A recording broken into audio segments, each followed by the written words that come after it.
And here we are in the West, going about our daily, regular lives. It's such a strange reality in modern times. Is there a religious thread or a sub-thread of this present war that began when Putin's forces launched an invasion into Ukraine on February 24th of last year, nearly 9 months ago today? That's what our two speakers are here to talk about with us. One, a Ukrainian Orthodox monk, as he puts it, who now teaches theology in Sweden, but for many years taught in Kyiv, in Moscow, and in Minsk, as well as California. And another voice, a Croat who grew up in then Yugoslavia and has taught theology and ethics in Croatia and in California, and now for more than 2 decades at Yale Divinity School.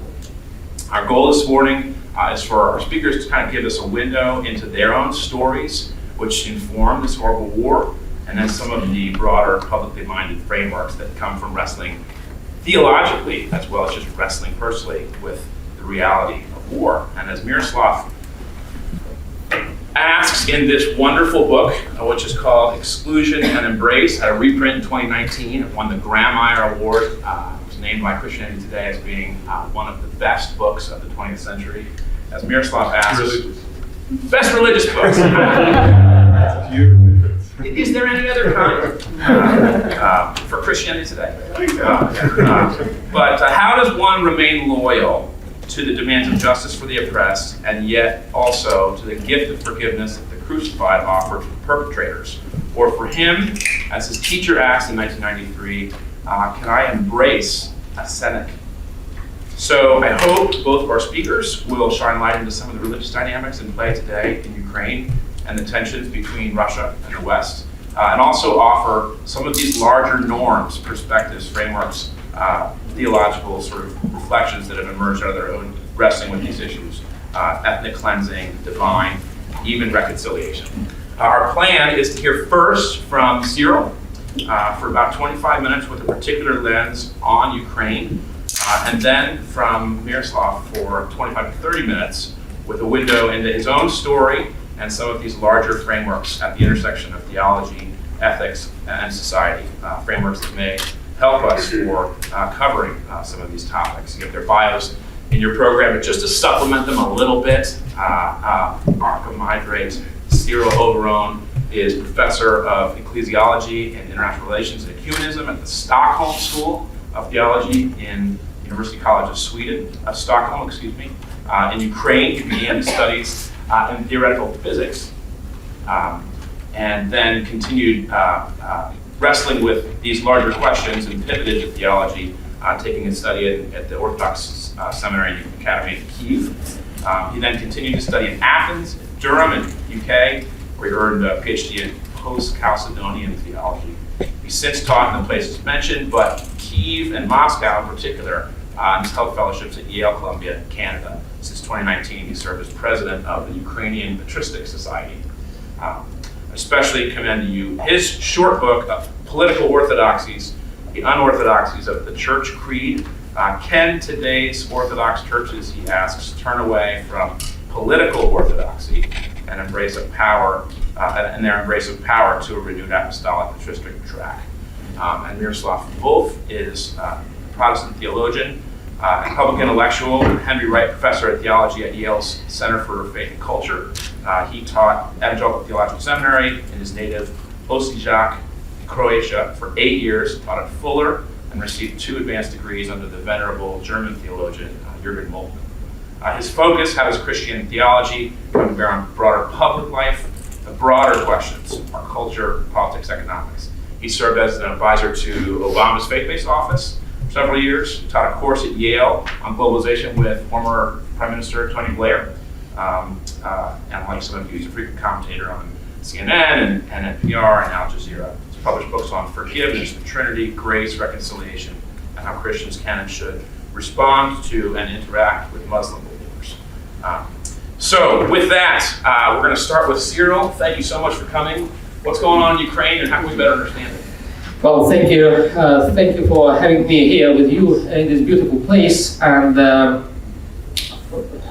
let me try to explain some things. Especially, I'd like to focus on explaining the rationale of this war, which seems to be the most difficult part of it, to make sense of it, if there is any sense in this war. And I think this difficulty exists on both sides of the war. In the West, people really struggle to understand what is the point of this war, why Putin started it in the beginning. Is there any sense? Because it goes against any kind of pragmatism, any kind of his own interests of his country. When when he will lose this war, Russia will be completely different and not something that Putin wanted it to be. So it's going to be really a disaster for his country. So why he started it in the first place? That's the question that people face in the West. I'm afraid that the same kind of questions Putin asks himself. Why did he start this war? Of course, there are no public deliberations on why he started this war, but what we can guess from his statements, from his explanation, his lectures actually, because he likes lecturing. Like he started lecturing just on the eve of the war and continues doing so in history and other matters. So in his lectures, in his public speeches, in his press conferences, we can see it. He tries to make sense of this war for himself, and he's not quite successful, it seems. This has resulted into an interesting phenomenon, which I could describe as a kind of political theology of Putinism. Out of these attempts, a sort of political theology emerged, which is really peculiar, and I'd like to address this kind of political theology. Well, I started explaining this theology before. We don't usually say it before the war started, because the war started in 2014. And this war just escalated in February 2022.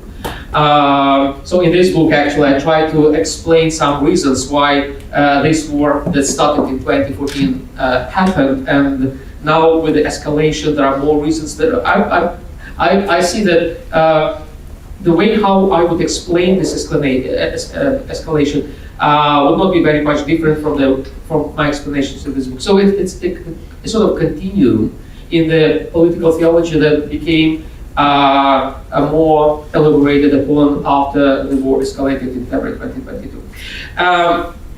Let me illustrate this political theology of Putinism by a recent post on the Russian social media, Telegram, which is a very popular social media in Russia nowadays, by the former president of Russia, Dmitry Medvedev. He played a rather humiliating role of Putin's placeholder between 2008 and 2012, before the first two, after the first two terms of Putin as a president and before he resumed power in 2012. At that time, he was considered to be a liberal guy. He was a friend of Steve Jobs, and he went to Silicon Valley, had selfies with the guys there. He really enjoyed himself, being a geek, and unlike, for example, he's very similar to he looks like Winnie the Pooh. But unlike Xi Jinping, we just discussed it, Xi Jinping, he really enjoyed this to be compared with Winnie the Pooh. He had fun. He was kind of a different kind of personality from Putin. He was really, hiding himself behind the walls. And then he became a completely different personality, so it seems. And he started publishing on the social media the posts which demonstrate a completely different standpoint somehow. And at the same time, they look like crazy texts. At the same time, they're quite revealing in what is really going on behind the Kremlin walls. So I translated this post into English from Russian, and it's really important, I think, to understand the political theology of Putinism. So Medvedev started by asking himself a question: what are we fighting for? And his answer is: Russia is a huge and rich country. We do not need foreign territories. We have everything in abundance. But there is our land, which is sacred to us, on which our ancestors lived and on which our people live today, which we will not give to anyone. We protect our people. We are fighting for all our people, for our land, for our 1,000 years history. Essentially, he explains the rationale, the kind of official rationale of the Russian political establishment for this war, that it's not really an aggressive war, it's not really a war, it's just an attempt to retake what belonged to Russia historically and which has to belong to Russia. And it's essentially, it's their land, the Russian land, which is Ukraine, that is their people, which are Ukrainian, who are Ukrainians, and that's their kind of discourse. Also, he refers to history, which is important because Putin seems to be obsessed with history.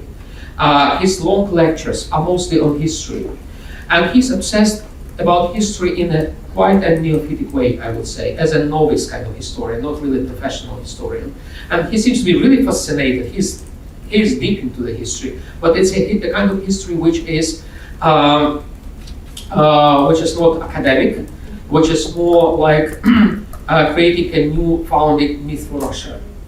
As you know, every country, every nation needs a founding myth for itself. Russia had its founding myths. They go back like to the early modernity, to the, for example, a monk named Philofey from Pskov who introduced this idea of Moscow as the third Rome, which was a sort of kind of early founding myth for Russia. Then it continued in the period of Enlightenment in the early 19th century when Karamzin produced his own history, like in many volumes. He was a professional historian, but also he created a founding myth for Russia. So what Putin tries to do is to create a new founding myth for Russia in the situation after the collapse of the Soviet Union.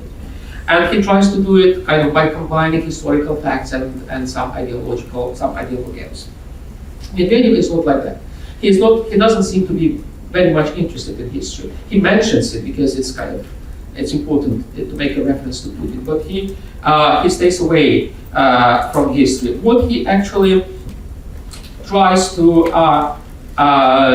emphasize, and this is his difference from Putin, is exactly the metaphysical side of this war. He seems to be more metaphysical than Putin is.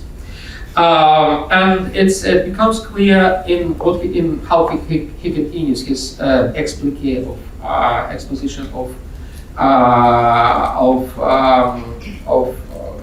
this rationale of the war. So he then asks his question, who is fighting against us? And his answer is, we are fighting against those who hate us, who ban our language, our values, and even our faith, who spread hatred towards the history of our fatherland. A part of the dying world is today against us. This is a bunch of crazy Nazi junkies, folks drugged and intimidated by them, meaning the Ukrainian people. And the crazy Nazi junkies are Zelensky and the company. And a large pack of barking dogs from the Western Kennel. With them, there is a motley herd of drunken guilds and narrow-minded Philistines from the collapsing Western Empire, with saliva flowing down their cheeks from degeneration. Imagine, it's the guy who is like in charge of the Security Council in Russia and the former president of Russia, the friend of Steve Jobs. They have no faith and ideals except for obscene habits invented by them, as well as standards of doublethink. They deny the morality bestowed on normal people. Therefore, by having reason against them, we have acquired sacred power. There, kind of the language of sacrality comes in. And it's important to stress sacred power. So they consider themselves as having a special mission from God, who has endowed them with the sacred power to fight, to save the world from itself, and to fight for very sacred, noble reasons. This is a sort of exceptionalism, and they perceive themselves like really a city on the hill, exempted from the rest of the world, which I believe explains also the unprecedented Russian brutality, because it's a very brutal war, very probably even the Germans, I mean the Nazis, the Gestapo didn't do the things that the Russians do, and we see as we liberate the territories, we see the kind of the torture rooms and how they treated people, how they killed people was really in a very brutal way. And I tried to explain to myself why they're so brutal. And my explanation is that when you have this feeling that you are special, you have a special mission from God, then you're not bound by normal moral norms. Then you are free to do whatever your mission requires you to do. So I think the brutality is connected with the idea of messianism, with the idea of exceptionalism. And that's one of the, well, at least it's my explanation of this brutality. And Medvedev mentions to this that we have sacred power, so in the name of this sacred power we do all those atrocities. Then Medvedev poses the question, where are our old friends? And by old friends he means the Western allies, the Western countries, and those Russians who became enriched and benefited from Putin's regime, and they decided to leave, including like Tunis. There is a bunch of those old friends living here in this place, actually, in the neighborhood. They really prefer Kapfara as their favorite place. I'm not joking, it's really so. And it's, if you go, I just flew to the Nice airport and I saw a bunch of Russians, flying from Dubai to Nice, obviously quite rich people. And there are many of them here. So, Medvedev speaks about also those people who live now in Kapfara. And he answers this question. We have been abandoned by some frightened partners, and we do not care about them. So, they were not our friends in the first place, but just random companions, sticky and hangers-on. The cowardly traitors and greedy defectors retreated to distant lands, let their bones rot in a foreign land, meaning here. They are not among us, but we have become stronger and cleaner. So that is another kind of reference to a religious category of cleanness, kind of spiritual cleanness. They believe that by getting rid of those companions from the past, they become really cleaner. Then Medvedev poses the following question. Why were we silent for a long time? And he answers, we were weak and devastated by the emptiness that followed the collapse of the Soviet Union. Now we have shaken off the sticky dream and the dreary haze of the last decades, into which the death of the former fatherland plunged us. Other countries are awaiting our awakening. They have been raped by the masters of darkness, slave traders and oppressors who dream of their monstrous colonial past and yearn to maintain their power over the world. Many countries do not believe their nonsense anymore, and it means the global south and the allies of Russia were still there. So they don't believe anymore in their nonsense anymore, but are still afraid of them. Soon they will wake up completely. Then, when the rotten world order collapses, it will bury all its arrogant priests, bloodthirsty adepts, mocking servants, and dumb traitors under a multi-ton pile of the debris. In this point, Medvedev's prose sounds almost like Tolkien's. Like Tolkien, Medvedev prefers naming the existential ego by exotic names, while answering the question, what is our weapon? And he answers, weapons are different. We have the opportunity to send all enemies to the fiery Gehenna. Well, and here he means apparently to the nuclear weapons. But this is not our task, he reassures. We listen to the words of the Creator in our hearts and obey them. These words give us a sacred purpose. Well, another important reference. The goal is to stop the supreme Lord of Hell, whatever name he uses, Satan, Lucifer, or Iblis.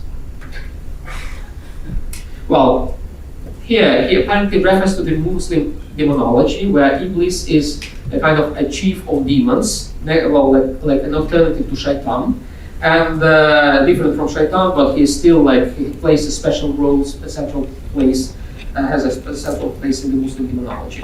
And by this, Medvedev apparently wants to actually appeal to both Christian theology and Muslim theology. He tries actually to bridge them and to recruit them for his cause on the basis of theological concepts. In this point, Medvedev concurs with Putin's recent rhetorics of desatanization of Ukraine. This rhetoric has made a long journey from denazification to desatanization, so kind of an evolution of rhetoric. And it seems that Medvedev likes this idea of desatanization. He really dwells on it. So he dwells more on the theological concepts than on the historical concepts, in contrast to Putin, who prefers history. And he just bypassing mentions the desatanization. Some people believe Medvedev writes these posts when he gets drunk. I would not exclude such possibility, given that there is really a pandemic of the Russian disease in the Kremlin nowadays. They report that an increasing number of people in the Kremlin just really get drunk in the morning, as early as in the morning. Yes, there is it's a very interesting indication how they cope, with the stress of the war. They just get drunk, the usual Russian thing. Yet I believe it's more than just drunkenness of Medvedev. It's a sort of theology, political theology, which serves the purposes of populism. He appeals to the popular concepts, and he essentially develops a sort of what can be called a religious populism. Actually, I should say that I know a bit Medvedev's family, how it works. He has a nice wife, Svetlana Medvedeva, who seems to be quite a devoted Orthodox Christian, actually. She's a part of a group of ladies, very influential ladies in the Russian political lobby, who, for example, in 2009 helped Patriarch Kirill to be elected as the Patriarch. She was pretty much behind this. And it happened under Medvedev, and I would say that if there were Putin in that period of time, probably Kirill would not be elected. He was really promoted by Medvedev's wife and Medvedev himself. So she's quite a devoted Orthodox kind of Christian. Imagine those ladies; they are really rich, and they would go to New York to St. Vladimir's. To Jordanville Seminary, the Russian Orthodox Church outside Russian Seminary in Jordanville, New York. They would fly to the exams on their private jets, to that seminary. So this kind of devotion, and Medvedev himself is not the same kind of devotion. He's a secular mind. He's not really very much into religion, but he is, as we call it, under the hood of his wife to a great extent. He's really his wife's man. Wow. She's really a powerful woman, and he is not that powerful as a personality. The same, by the way, they said about Lyudmila Putina and Vladimir Putin himself. So he used to be like under power to the extent that he could not tolerate anymore. That's one of the reasons they say why they eventually divorced. That was rich wife, and Vladimir Putin is today considered to be a single, right? He's a divorcee, even though they never married properly. Well, the greatest. Well, probably under the fake names, and he has daughters. So it's a tricky that you can date Vladimir Putin, but that could be a double Putin. Can you just say you were saying that he was under the control of Vladimir Putin was under the control of both. His third wife. Both. Well, actually, he had at least 3 wives or 3 women who brought him children. We don't know how more wives he had, women apparently. And of course, this is one of the main protectors of the traditional family values in the world, which is usually the kind of the rule. But Medvedev is quite devoted to his family, I believe, and Svetlana Medvedeva still exercises a good deal of influence upon him, and I think his sort of religiosity comes from her. That's my point. It was not his kind of religiosity, kind of natural religiosity. It comes from his wife. And Of course, this sort of religiosity is very distorted. It's a very eclectic, so he picks some ideas from here and there, including from his wife, and then he combines those ideas into these sort of messages that he then propels to the Russian public.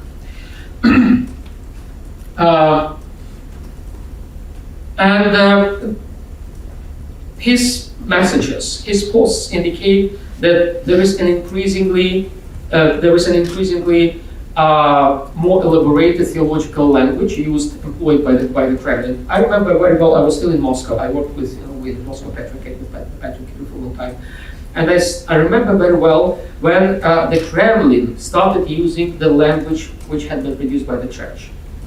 It was like approximately 2009, 2010, when they started speaking officially. I mean, in the Putin speeches, in the statements from the Kremlin, they started using the phrases like the traditional values, that kind of language which had been offered by the church to the Kremlin. Nowadays, recently Putin signed a law which is called for the protection of the traditional values. It's not just a language anymore. It's really laws, as a court of law that, they say protects those. Is supposed to protect those values.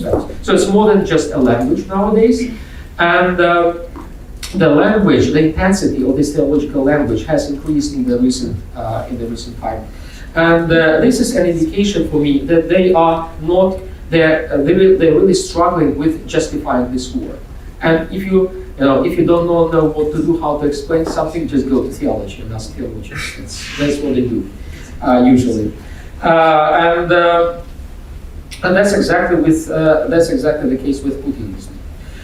Therefore, I would yes, and this language is an important point that I wanted to say.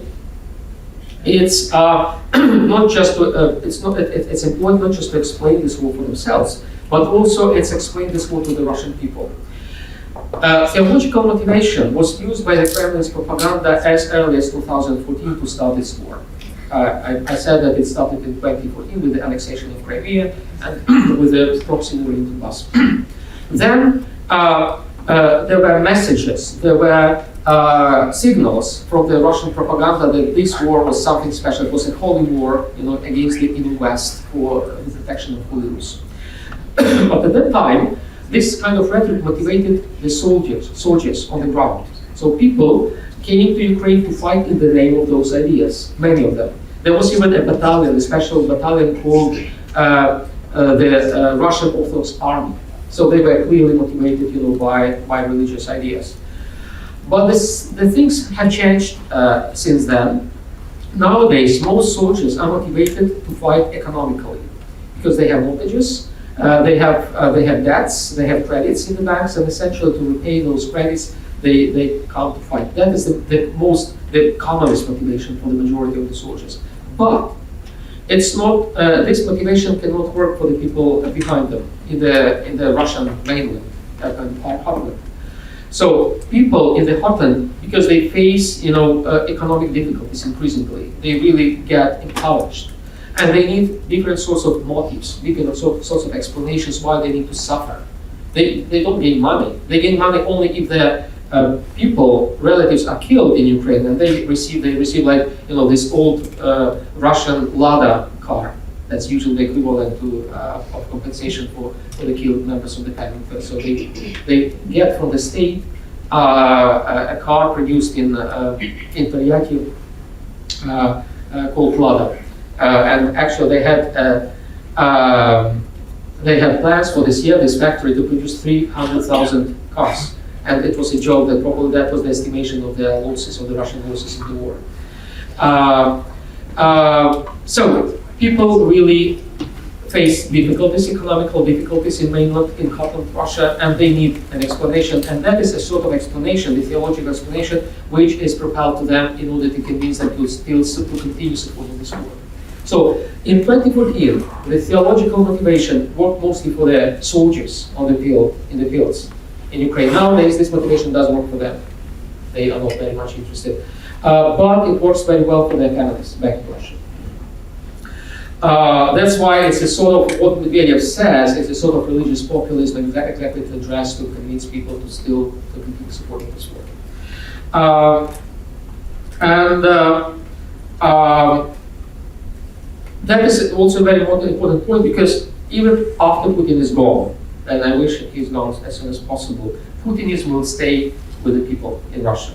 So this is really a major problem. If we want to achieve a sustainable peace in Ukraine, so that the Russian people would not elect after Putin another Putin, and then another Putin, if they will want, in order to avoid them supporting another escalation of war after Putin, we need to address this kind of Putinism, populism, which is popular among them. It has infected really their souls. It has corrupted their souls, I would say. And it needs to be dealt with, this Putinism of the Russian psyche, this mysterious Russian psyche, famous Russian soul, which is now really a Putinist soul. And it needs, I believe, it needs to be dealt with theologically. Let me conclude with this. There are many similarities, I believe, between Putinism and the ideologies that clashed in the interwar period, and which the French philosopher Raymond Aron called religion séculière. In his article, L'avenir de religion séculière, The Future of Secular Religions, published in 1944, he argued that both communism and Nazism, and I quote him, reproduce certain distinctive characteristics of ancient dogmas. They too offer a global interpretation of the world, end quote. Yet there is also a difference between communism and Nazism on the one hand, and the religion séculière of Putinism. Putinism is a sort of religion séculière. The former, I mean, communism and Nazism, were deconstructed on the basis of secular ideas. By the way, this deconstruction work after World War II, I think, contributed somehow. It was the by-side effect of this deconstruction work. It contributed to the rise of secularism in Europe. Well, because Nazism and communism were deconstructed kind of on secular premises. And Putinism, in contrast to that, can be hardly reconstructed on the basis of secular ideas. It can and should be tackled theologically on the basis of the same traditions that it distorts, and I mean, in this case, the Orthodox Christianity.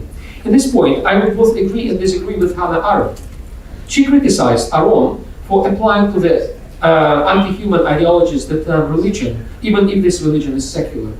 She argued that the very nature of Christianity is to be apolitical, and I quote Hannah Arendt. The freedom which Christianity brought into the world was a freedom from politics.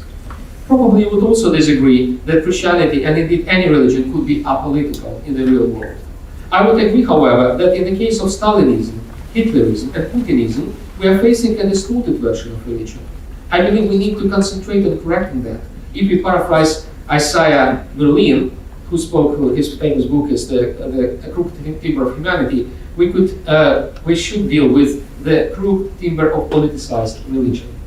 And that's something that we need to do together. Thank you. That's great, and let's turn to Miroslav Volf, who has wrestled with a lot of these very same themes. Thank you, Cyril, for the insight into kind of bastardized theology of, what do we call it? Call it theology? I don't know. But it is, unfortunately, and some of the points that I want to make is a kind of a twisting of religious landscape that is used to motivate wars. So first, let me just give you a sense of how I'm approaching this, my topic. I'm kind of religious thinker interested in the role of religion in public life. That interest was generated when I was growing up in former Yugoslavia as a religious person. I was the only openly professing Christian kid in my entire high school, which was kind of I was a phenomenon. They didn't quite know what to do with me, but obviously religion was suppressed, and suppressed by a kind of bastardized version of Marxism, a kind of Marxist Enlightenment critique. There are kind of sophisticated versions of Marxist critique, so don't take me to mean that all Marxist critiques of religions are problematic. They're problematic, but they're not bastardized, and we experienced this kind of critique, which amounted when I was growing up. So a Christian believing that God is the Holy Trinity. 1 plus 1 plus 1 cannot be 1. That was the level of the critique, right? Which, okay, for those who know anything about tradition, obviously see that it's rather unpersuasive. So I'm interested in kind of how the religion functions in contemporary societies, but also I am interested in the kind of constructive, normative side of religion. I'm a theologian. I'm not just a person who does religious studies. So that's as a background. Now, in the wake of the breakup of Yugoslavia, what we experienced was kind of religiously motivated reassertions of ethnic identities. And at that time, that was late 80s, beginning of 90s, globalization processes were in full swing, as you would recall, and were highly celebrated. The world was uniting, but Yugoslavia was falling apart. And often the sense was, what are these barbarians in Balkans doing when the whole world, Europe included, is uniting, kind of in a sign of unenlightened barbarity. Alan Finkelkraut, I'm not sure whether I'm pronouncing that name rightly, how can one be a Croatian? Tries to pick up this idea. Why would anybody want to be a Croatian? You name any other ethnic group in that context. Now, certainly, identity, I would say, is not barbarity, but can lead to it. And we have seen that in many domains, including former Yugoslavia. Joss has mentioned my book, Exclusion and Embrace, and the book arose out of deep tension that I felt during the war between my own commitment to non-violence. I take seriously the commandment of Jesus that one should love one's enemy. Indeed, I think that if one were to erase the notion of the love of enemy, one would unchristian Christianity. That's a pretty strong statement. But how does one fit that commitment to the commitment to justice at the same time that when 1/3 of your country has been occupied and you are trying somehow to survive this, not just with, you're trying to struggle for the good of the people who have suffered.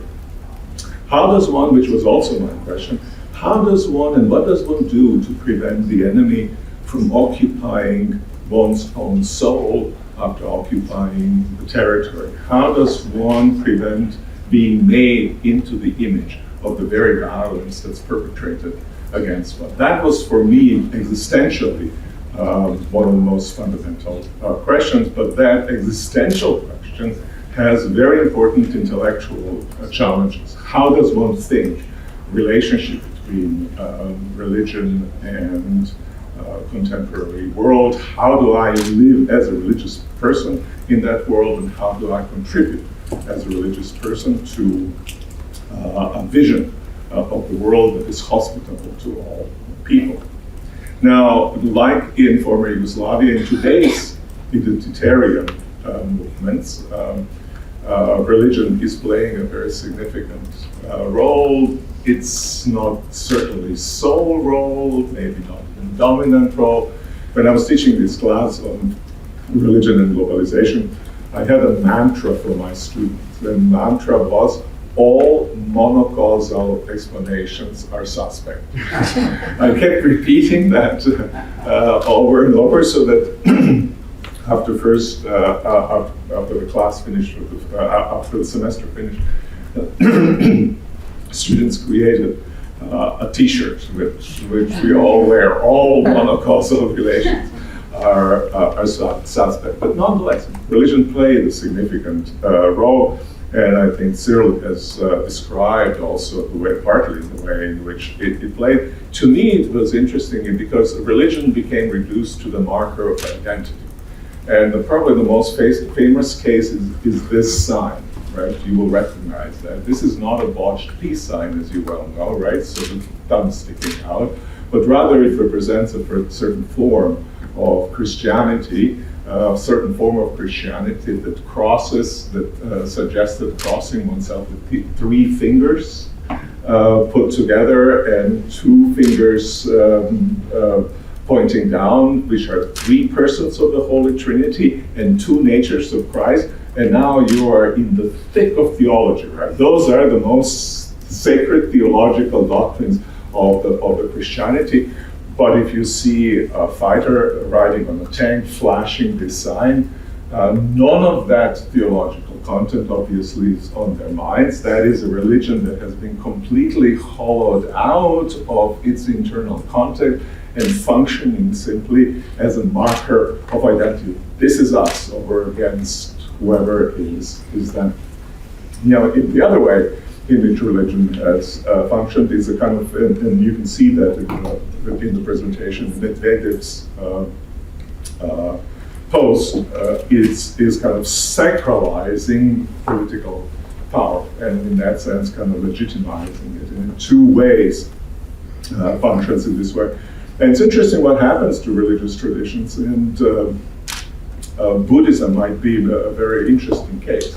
The way, excuse me, the way Buddhism functioned in Sri Lanka, Sri Lanka, or the way in which Buddhism functions in today's Myanmar. You have also this kind of inner hollowing of Buddhist teaching, so as for it to become a simple marker of identity and differentiation and justification of political power. Now today's, I think, identitarian movements, just like in former, just like in the struggles in former Yugoslavia, share, I think, three important features, and that is primacy of ethnocultural identity over shared humanity.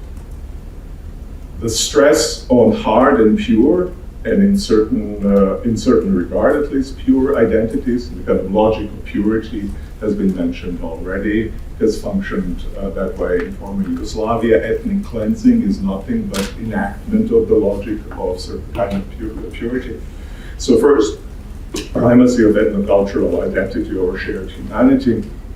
Two, a stress on these pure identities. And third, legitimacy of violence for protection of group identities. Now, when one takes kind of a normative accounts of Christianity, you might very clearly, easily see that they're on all three of these points, they kind of cross the major convictions of those faiths, of Christian faith. And maybe, to me, a very good example of how contrary identitarian philosophies are to the classical Christian tradition is work of Alain de Benoit.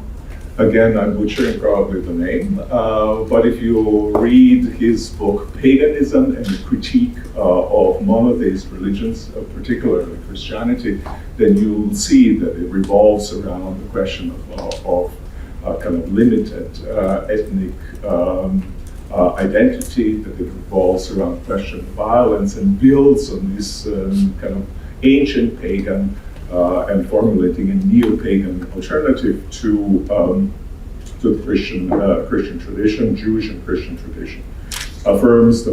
Christian tradition affirms the primacy of shared humanity over ethnocultural identities, requires construction of complex, dynamic identities, and certainly rejects deployment of violence in defense of group identities. And it's very interesting, there's a long Christian tradition of thinking about just war. But just war was never construed and cannot be construed as a defense of group identity. If it's constructed, it must be constructed as defense of lives of people and not of identity. And that's a very different, I think, proposition. Let me shift now in my presentation a bit from a kind of description and maybe a critique of deployment of religion in ethno-cultural struggles to what I feel that lies often behind those, as I see it lurking behind the identitarian struggles of today, is a deep and sometimes unacknowledged disquietude of living in times that are out of joint. I think that our world, our current age, seems to be dying, but another one hasn't been sufficiently formed to be born. We are in a rupture. I mean, we as humanity today. Rupture is in us, and in some ways, rupture is us. And the great challenge of our times, which is both deeply existential, personal, and also global, is what do we do while living in this gap? What do we do while living in this rupture? And I want to kind of encourage you to think in those terms by taking up a notion of a metaphor of the world. What kind of metaphor of the world do we need for the new world to be born? The idea comes from a poem by American poet Archibald MacLeish. And portion of that poem goes like this. A world ends when its metaphor has died. An age becomes an age, and all besides, when sensuous poets, in their pride, invent emblems for the soul's consent that speak the meanings men will never know, but man-imagined images can show. It perishes when those images, though seen, no longer mean. The world perishes when some such images, though seen, no longer mean. Now, I didn't plan this, but I want you to stop at this moment and think maybe for a minute or two of the metaphor for the world. For you, what would be a metaphor for the world to be born? And just imagine, remember, this is a poetic work. Or you can put it this way, this is a normative work. You're imagining, dreaming up a world. But of course, dream, even very small dream, is not just an isolated thing. There is no such a thing as an isolated dream. If you dream of working a particular job, as an engineer, a baker, a lawyer, a teacher, journalist, you are also dreaming of clients, of ingredients, a whole legal system, of students in the school, of institutions, of modes of communication, of audiences. Hope for joy, very, very personal. And you will find that joy too is woven into the tapestry of the world over which it is right and good to rejoice. Dream of a home, and you will find yourself inevitably dreaming of some combination of neighborhood, geography, physical structure, things both comforting and useful, and crucially of other people inside and outside the home that makes it what it is. When you dream a life, you dream a world. Take a minute and come up with a metaphor for yourself of a world, and I'll return to the last part of my comments.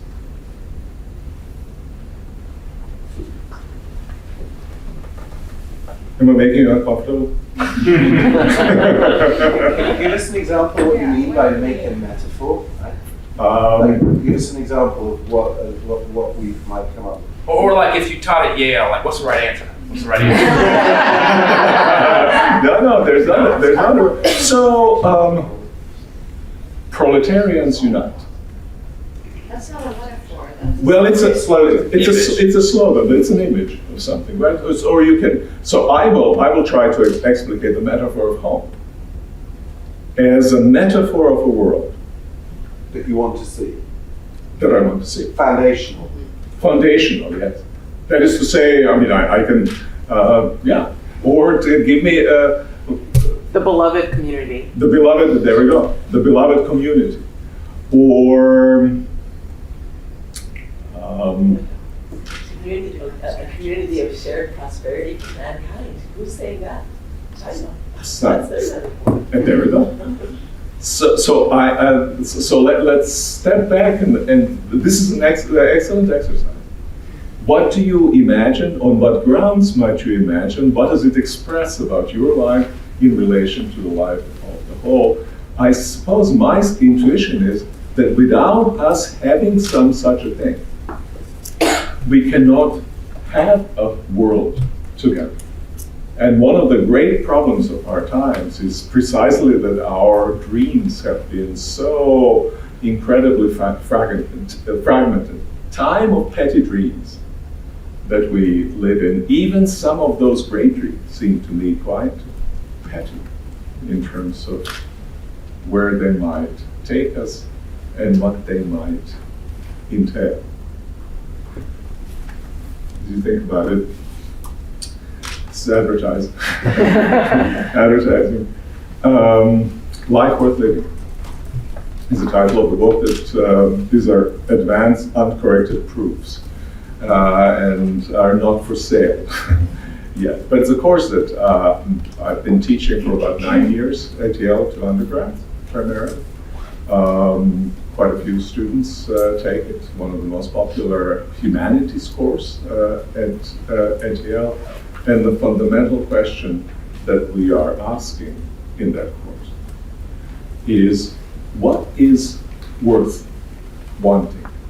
Not what do you want, and how do you achieve that what you want. Not even what do you really want, because sometimes we want things and we realize in the process of wanting them that this is not what we really want, and so we adjust those expectations. But a normative question, what is worth wanting? And I think that idea of what is worth wanting, especially if you think of it that individual things that you might want are tied to a vision of the world, that I think is a question that we need to pursue, that we need to have clarity. And obviously many of us will have very different answers to this question. We live in a pluralistic world, and the course that we teach is also a pluralistic course in that sense, that there are multiple ways in which traditions answer that question. But the problem that we find ourselves in my judgment, estimation, is that we have unlearned to ask that very question. That is to say, the university education, as I experience it, is about how do you get from point A to point B. That point A can be whatever it is, and that point B can be also whatever it is. And this is absolutely extraordinary and stunning accomplishments at the level educational and other levels. There are kind of techniques that we have mastered and mastered really well, impressively and deeply, and fantastically. But at the same time, what we don't know exactly is what that point B should be. Compared to the course, I don't talk about any of this, but since you asked that question, triggered all this stuff. So compared to, for instance, at Stanford, a very famous course that you probably know is Design Your Life. And it's a kind of masterfully designed course itself. But if you read the book, you're a bestseller. If you read the book, then you'll see that about 3.5 pages are devoted to what I've described here as B. That is to say, the end goal toward which one you're designing anything. How do you discern that? The entirety of the book is from how do you get from A to point B. My fundamental question, and I think our humanity's fundamental question is, what kind of being is worth achieving? Because right now we are capable of achieving a great deal of things, but we are not reflecting on actually what's worth achieving and why. And that's a normative question. And that question is the one on which the future of the world begins. That question is the one which is expressed in a dream, which is expressed in a metaphor that somehow also has to be motivated. Now, I've taken your time away from dreaming that for coming up with a metaphor, relieved you of that task. But nonetheless, I want to invite you to think, and maybe I should say a few words about home, and then I'll go from there. I think one of the metaphors that I found extremely useful for myself over the past 5 years or so is a home, metaphor of home, the world as a home, both as a material and social and very personal space. That's what actually, in some ways, home is. Now, some of you will know that especially the identitarian movements today rest on a critique of modernity, and that critique of modernity partly is tied to, Roger Scruton expressed it, that modernity is oikophobic. That is to say, it fears home, and it fears home because homes have boundaries. Homes have certain kind of internal coherence, and modernity is predicated on the idea of crossing those kinds of boundaries. Modernity is individualistic. Homes cannot be understood as individualistic, and so home ends up being a very uncomfortable metaphor, and home ends up being the metaphor that always is in opposition to other homes. I have a home in opposition to other, not just in distinction, but also in opposition to other homes. And home, metaphor of home, as was in the case of the World War II with Nazism, as it was the case in the identitarian movements, is then used more as a fortress to push us against the others. Now, what if you imagine the whole world, the planet, as a home? And imagine planet as a home of homes. And then try to integrate the personal, social, and the material dimensions, which I think are essential for the home of being home. And I think I draw that metaphor from the long tradition of biblical, arc of biblical story, which is construed around home. Exodus, the book of Exodus, some of you will know, is one of the most fundamental political documents of Western tradition. But Exodus, liberation of children of Israel from slavery in Egypt, is the telos, is a certain kind of home. And the biblical traditions also end in the book of Revelation with a vision of the New Jerusalem, which is a home of God coming to be among mortals and inhabited by peoples, which is to say a pluralistic kind of vision of a home. And from there I draw the notion of world as a home of homes. I think we can integrate into that image ecological concerns for the health of the entirety of the planet, political concerns for the managing of the goods of that planet, and very personal concern. Final comment, one of the issues with modernity, one of the issues of our time is what sociologist Hartmut Rosa has addressed in his book Resonance. I don't know if you're familiar with this book. Rosa is fairly familiar in German sociological circles. The book is called Resonance, and the basic argument of this 900-page book is that we need to find that modernity is characterized by the fact that the world has become stumm. World does not speak to us anymore. It has become the world of things, in a sense, that are not, with which we do not resonate. How does one return the resonance to the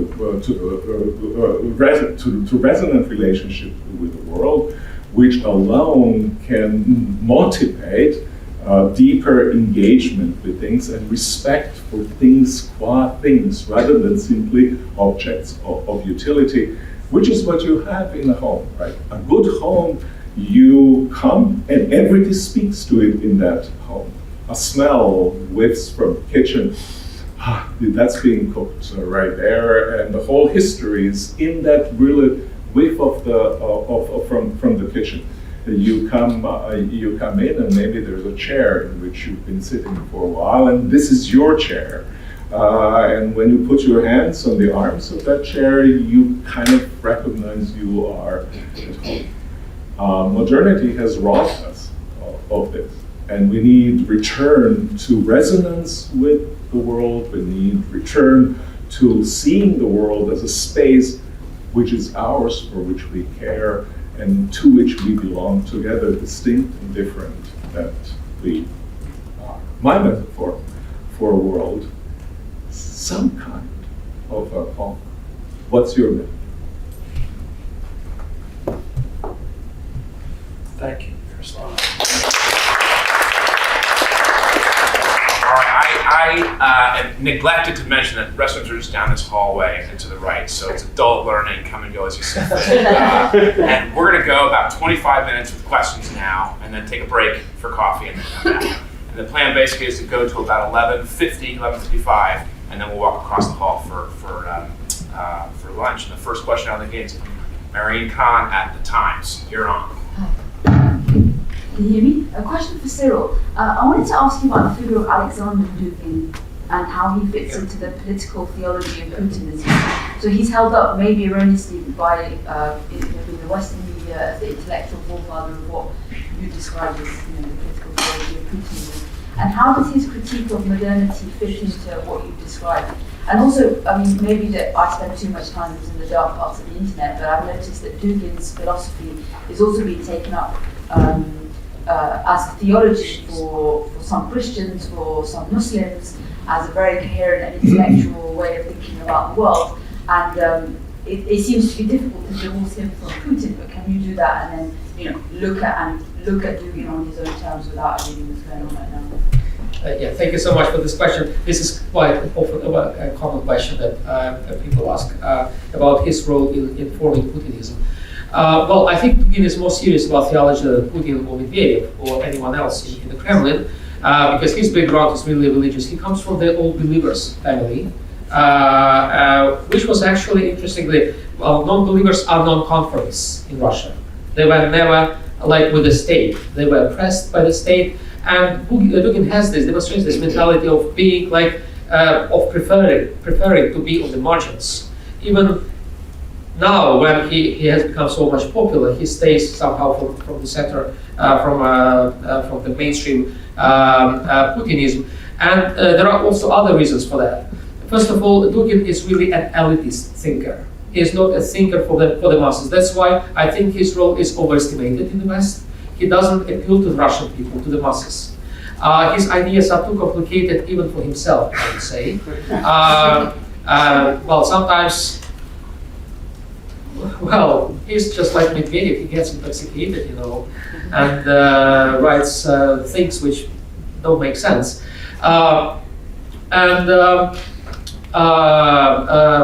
That's why his role is really marginal in today's Russia, but after the murder of his daughter, he has become he was propelled as a new hero, in the pantheon of Putin's kind of heroes.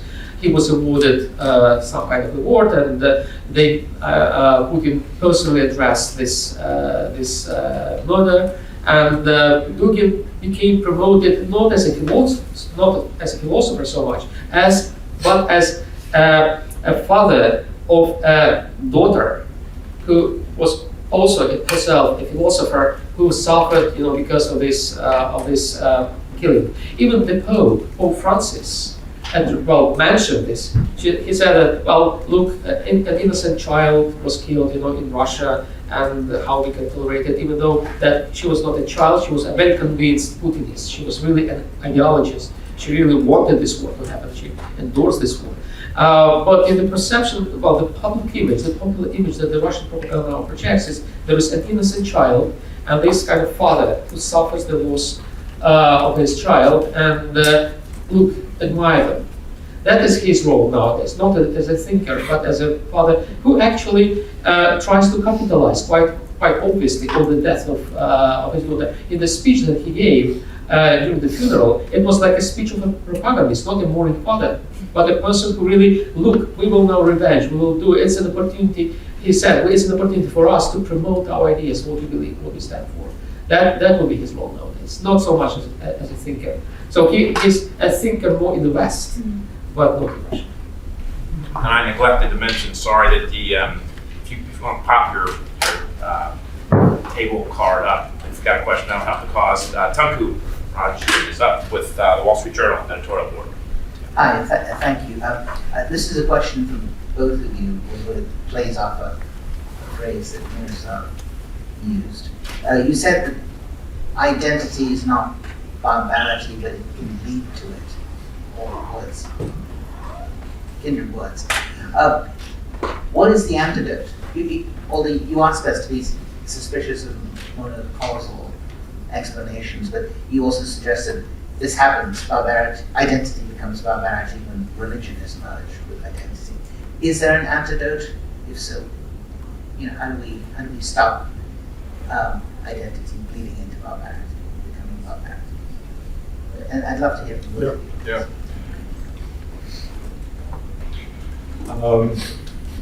you. Some of I think antidote against bad religion, you can think of it two ways: no religion at all, or better religion. I think prospects of no religion are relatively low because there's some kind of form of normative vision is going to be deployed, which will have either be a religion or function as a religion. And my sense has always been that if we attended more to the great religious traditions, in my case it is Christian faith, but I can imagine other religious traditions as well, as an extended forms of debate over centuries, that in them we do find kind of visions that can push against this kind of barbaric forms of identity struggles in which we're often involved. That would require dynamic conceptions of identity. That would require a certain relationship to violence and the deployment of violence. My sense is again that we've got to renew the kind of the search for what truly matters the most, because these heavy investments in identity of this sort and of religion as guardian of those identities seem to me always to come emerge at the expense of the kind of the profound sense of what life is truly what kind of life is truly worth living. Now, this is obviously answer given by a philosopher, theologian.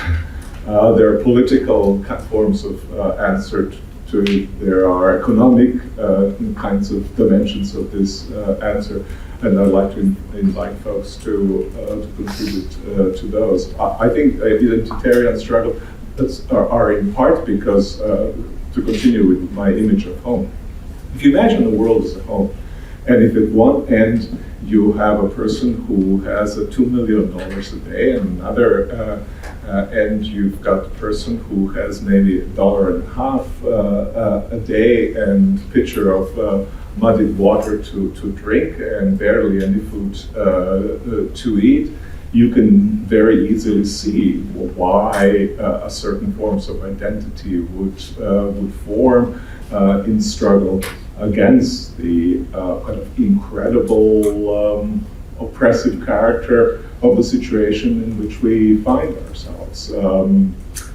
and so forth. Briefly, how to deal with the religion that turns into identity, I think, is to make identity devoted back to religion somehow, to the tradition that had produced this identity. That's actually one of the main points that I wanted to make in my presentation. In order to deal, for example, with Putinism, which is a sort of identity, because Putin essentially harvests on this identity, and we saw it in various posts. There are also two ways to eliminate this tradition altogether, the tradition that had propelled this distortion of tradition, or to go back to the tradition. Go back to the tradition that had been distorted. So my point is that it would be probably a wrong way to apply completely secularistic kind of criteria to deconstruct Putinism. It should be deconstructed only on the basis of religion by harvesting from the religious tradition and by deconstructing the religious tradition itself. I mean, in my case, the Orthodox Christianity can help us, I believe, to deconstruct Putinism that has distorted this tradition. So that would be my answer. Why don't we jump next to Mara Gay from the New York Times editorial board. Thanks, Josh. Miroslav, you talk, I think, quite convincingly about us living this time of this gap in between worlds, but I feel like we're all sitting here kind of in the shadow of, we're talking about Nazism, Stalinism, now Putinism, Trumpism. So maybe this is certainly not a question just for our time, but I do wonder, I mean, it feels to me that some people are committed, as I believe you are, just listening to you and meeting you yesterday, some people are committed to the human experience, but others are committed only to themselves and their own human experience throughout time. So I wonder what your perspective is on how to grapple with that. Do you engage those people? Do you carry on with the work that you're talking about in spite of them? What are your thoughts on this? I find that it's very tough to engage today across the hardened line of difference. People have called me a theologian of the bridge, and the book Exclusion and Embrace was an attempt to create a bridge, to think of the faith, Christian faith, as a kind of reconciling faith, bridge building. I've done that in relationship to Islam and Christianity, and my experience in the present moment is just as it was with sometimes some really fundamentalistic forms of Islam. When I have engaged in Muslim-Christian relation, and I had some of the very fundamentalistic, either Muslims or fundamentalistic Christians in the audience, it was very clear that any attempt at reconciliation would be understood always already as a weakening of the position, and therefore is directed against one or the other, or is perceived as directed against the other side. As many know, in the war situation, that's exactly it. If you try to defect a bit and see things from the perspective of the other, you already are involved in the act of betrayal. So I find that in many situations we are like that in the United States, where people simply do not have sufficient freedom to step out. I take it that requires of us, one, to continue being committed to the reconciling process, notwithstanding. And I think it requires a community of those committed to that to be engaged. I think in very real terms, the future of our world depends on our ability, notwithstanding the lines of difference, to live together in some sort of peace, maybe too strong, but at least in ways in which wouldn't deepen those lines and destroy our lives. That's partly what motivates this work on life worth living, because it is a pluralistic conversation, and we need to learn how to do this conversation across the lines of difference. That's very hard these days, and it's an important task, yours and mine.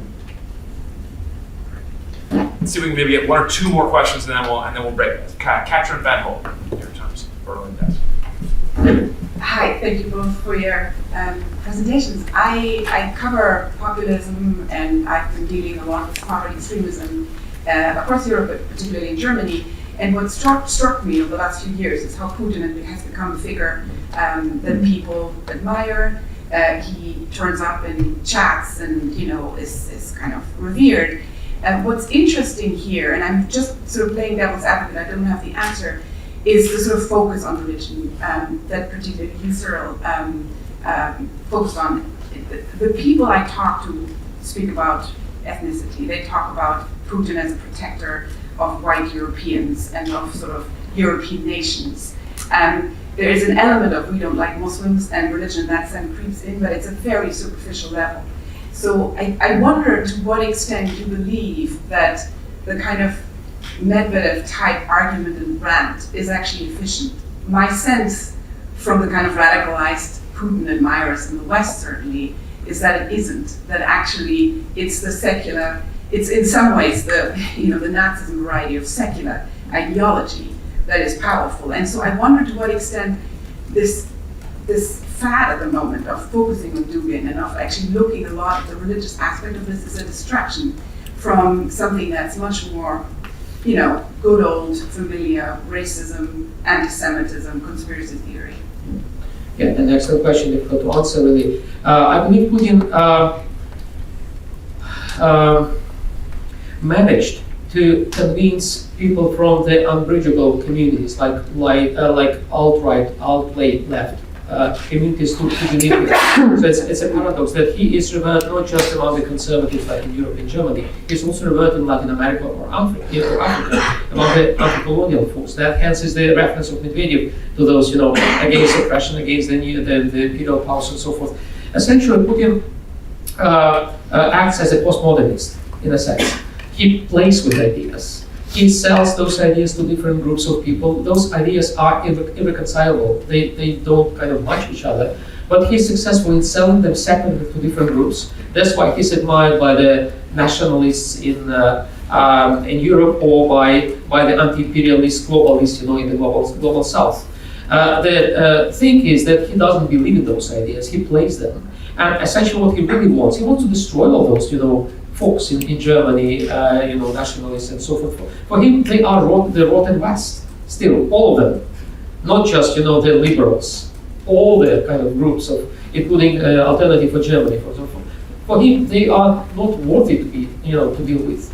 But they believe that he is for them, he stands for their values, which is wrong, which is really exactly a misconception of what Putin tries to achieve. He wants to destroy the West, all West. Just on that point, the first international leader to visit Putin after, I think, the day of the invasion was Imran Khan, who went to Kremlin and sort of bestowed Putin as the great defender of Europe's Muslims. Sorry, Imran Khan, who was then still Prime Minister of Pakistan, was the first international leader to visit Putin the day after the invasion and held up Putin as the great defender of Europe's Muslims and the only defender of Islam in a continent which is rife with Islamophobia.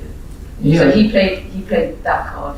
He plays all the cards, including the Islamic, and that's hence other reference to Iblis, for example, in Medvedev's. Was Putin really tries to project his messages in a way so that the Muslim communities would subscribe to them, even though what he does essentially he's destroyed, like what he does in Syria, he destroys Muslims, well, Christians as well. Those counter bombardments of Aleppo, for example, killed mostly Muslims. In Chechnya, for example, he destroyed Chechnya. Well, we say that the Chechens are now benefited, by Putin's regime. No, it's just one ape, one clan in Chechnya, Kadyrov's clan, which is benefited. The rest are oppressed. People disappear. People get killed, and they are Muslims.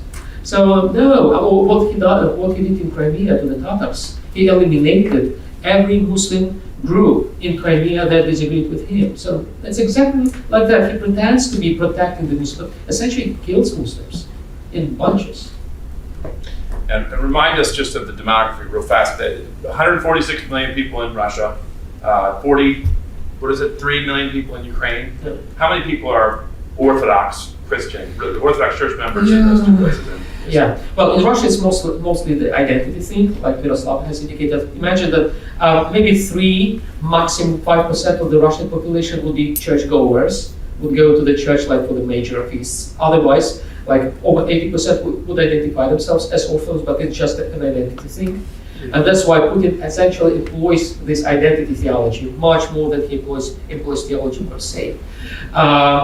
In Ukraine, it's a bit different in the sense that yes, there are more churchgoers in Ukraine, and the majority of them are Orthodox Christians, but there are many identity Christians, what we call cultural Christianity as well. Not in the same proportions in Russia. In Russia, it's really it's a huge difference, like 3% of really Christians, and the rest are cultural Christians.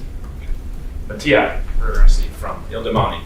Thank you. 2 questions for Cyril. One is about, is it more historical? You said that the Kremlin around 2009, 2010 started to sort of like incorporate a religious vocabulary and religious categories to justify. So I wonder what happened then, because and please if you can fill in, I don't remember, but I'd like to have your take on this. I don't remember justifying the war in Georgia in 2008 or in Chechen war with that kind of language. But my sense from my limited knowledge is that in that period of time, 2009 to 10, something changed. Exactly. And that, I wonder what is that? What is that change? The second thing is that if you can tell us something more about the role of Pater Kirill in all this, because it seems to me from, again, my very limited knowledge, that Medvedev's rants are sort of the Telegram-friendly translation of sermons of Kirill in a different register and a different type of thing, but it seems like that is drawing, that's the source to me, the way I understand it. Thank you for an excellent question indeed. Well, indeed, you notice it well. In Georgia, and before that, during the 2 Chechen wars, there were no religious justifications for the war, even in Georgia. They started coming up after the war in Georgia in 2008. What changed that? Well, I believe Putin really is a very small, mediocre person without big ideas. He started like that. You know, in KGB he had a nickname, a cigarette butt. Cigarette butt. Yeah. Well, because he is short, literally, and his kind of intellectual capacities are quite limited. He's smart. I mean, he's witty, but he's not wise, and he could not develop big ideas. I believe that big ideas with him came from the church, from Pater Kirill. I knew Pater Kirill very well, and I know that he is capable of thinking big. He really thinks in the civilizational terms, in the cosmic terms. Now, Putin, we can read him as thinking in cosmic terms, but those ideas are not his. He borrowed those ideas, and he borrowed them from some kind of intellectuals like Ivan Ilyin, for example, the Russian philosopher, who actually endorsed Nazism, by the way, and recently from the church, from Kirill. So that's why it's my kind of very kind of hypothesis, which is difficult to prove. But my hypothesis is that this war would have been impossible without the input from the church, because it was inspired by big ideas that the Kremlin was unable to produce in the first place. Only when those ideas just crossed the walls of the Kremlin, and became appropriated within the Kremlin, they produced the new policies for the Kremlin, including the war. That would be kind of my concern. And is it right that Kirill has the $30,000 watch, and then he's stealing $4 billion from the Kremlin, and his endorsement in 2012 of Putin was over the top, and Putin is the great preacher. It's a unique relationship.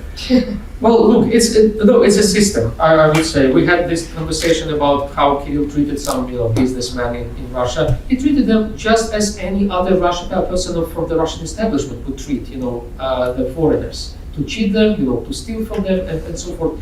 The church is a part of the Russian political establishment, has become a part of the Russian establishment. Actually, it should be said that Kirill's purpose was not to become, rich and those watches.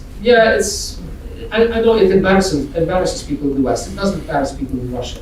Because this is a part of the corporate culture in Russia, for example. You know why they have expensive watches?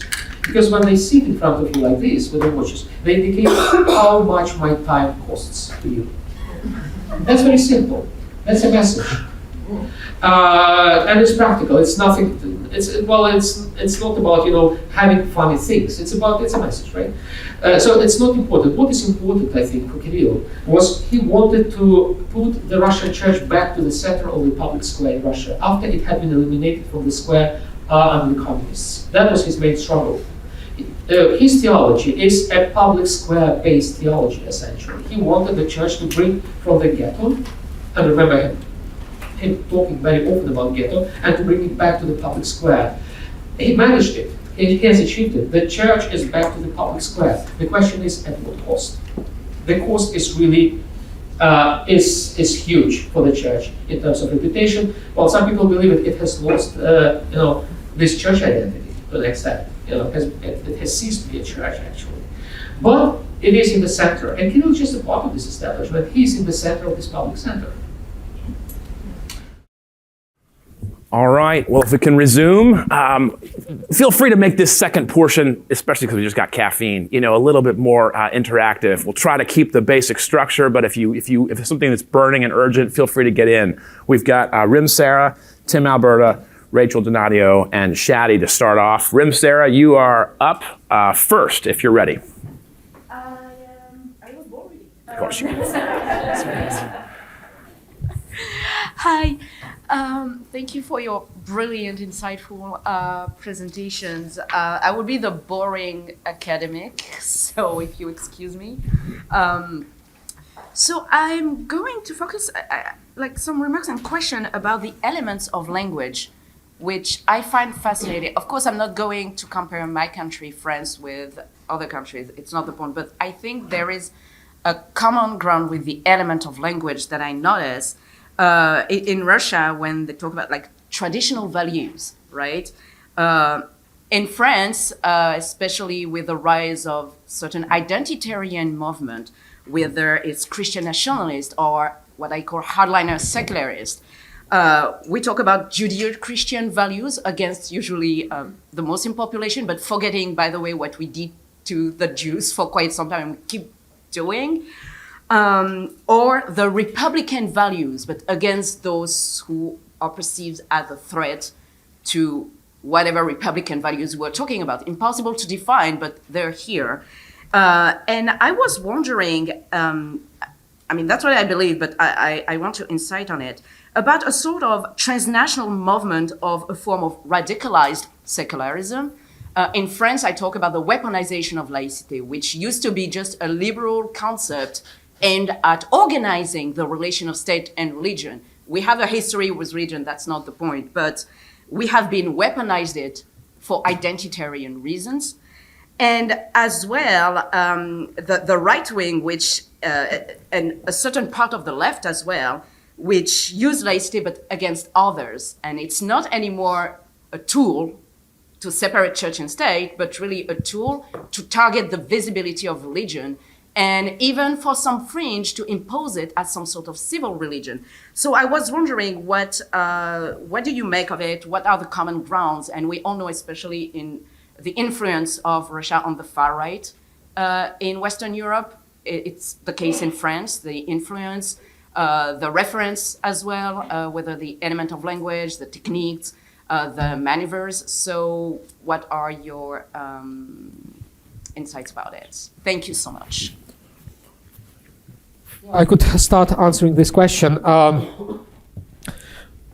Well, indeed, secularism has become a sort of important ideology as a part of the Russian discourses, modern Russian discourses. So I mentioned in the Medvedev's posts, he refers to it indirectly when he says that the West threatens our own faith, which was exactly to say this secularism, which comes from the West, is a threat to us, and they exploit apparently this idea, and they say, look, we are withstanding. Yes, we are not just protecting, our traditional values against the LGBTQ and all those kind of Western propaganda, as they say. No, we protect ourselves from the Western secularism as well, which had become weaponized, as you rightly said. Even though in the Soviet period, that was the ultimate degree of weaponization of secularism, because the Soviet atheism, which was the only established religion in the Soviet Union, right? It was the ultimate form of secularism. Now and it's kind of a paradox of this thinking, of their thinking, because they want to integrate the Soviet past with a new post-Soviet situation, and they've integrated to this kind of the idea of the Great Patriotic War, World War II, and all those things from the Stalin's period, but they actually ignore the secularism, the anti-religious propaganda that happened in the Soviet Union. Instead, they accuse the West of this sort of propaganda without acknowledging their own anti-religious propaganda in the past. Hence is my point, again, which I want to stress. It will be impossible to tackle Putinism on the secular premises, because they will say, look, they use the enemy, our enemy, secularism, to attack us. That's why the only way for us to survive as an ideologist and as an ideology would be to fight this secularism. If we address Putinism on the secular premises, it will help them to defend themselves. That's why it is important, I believe, to tackle Putinism on the theological premises. Yourself, you want to weigh in on that one, or? Just a quick comment. It would seem to me that one of the central issues is how do we keep pluralism alive? And often rhetoric of secularism seems in its experience as anti-pluralist. And so both secularists, in my experience, and also religious folks, neither of them has so much problem with democracy as with pluralistic democracy. And so I think we need accounts of democracy that would be sensitive to kind of pluralism of actual deep convictions, some kind of a consocial view of political theology, political philosophy, I'm sorry. Let's jump, if we can, to Tom Nuttall, senior editor at The Economist. Sure, thank you. I had a couple of questions that was sort of partly following on from someone's earlier.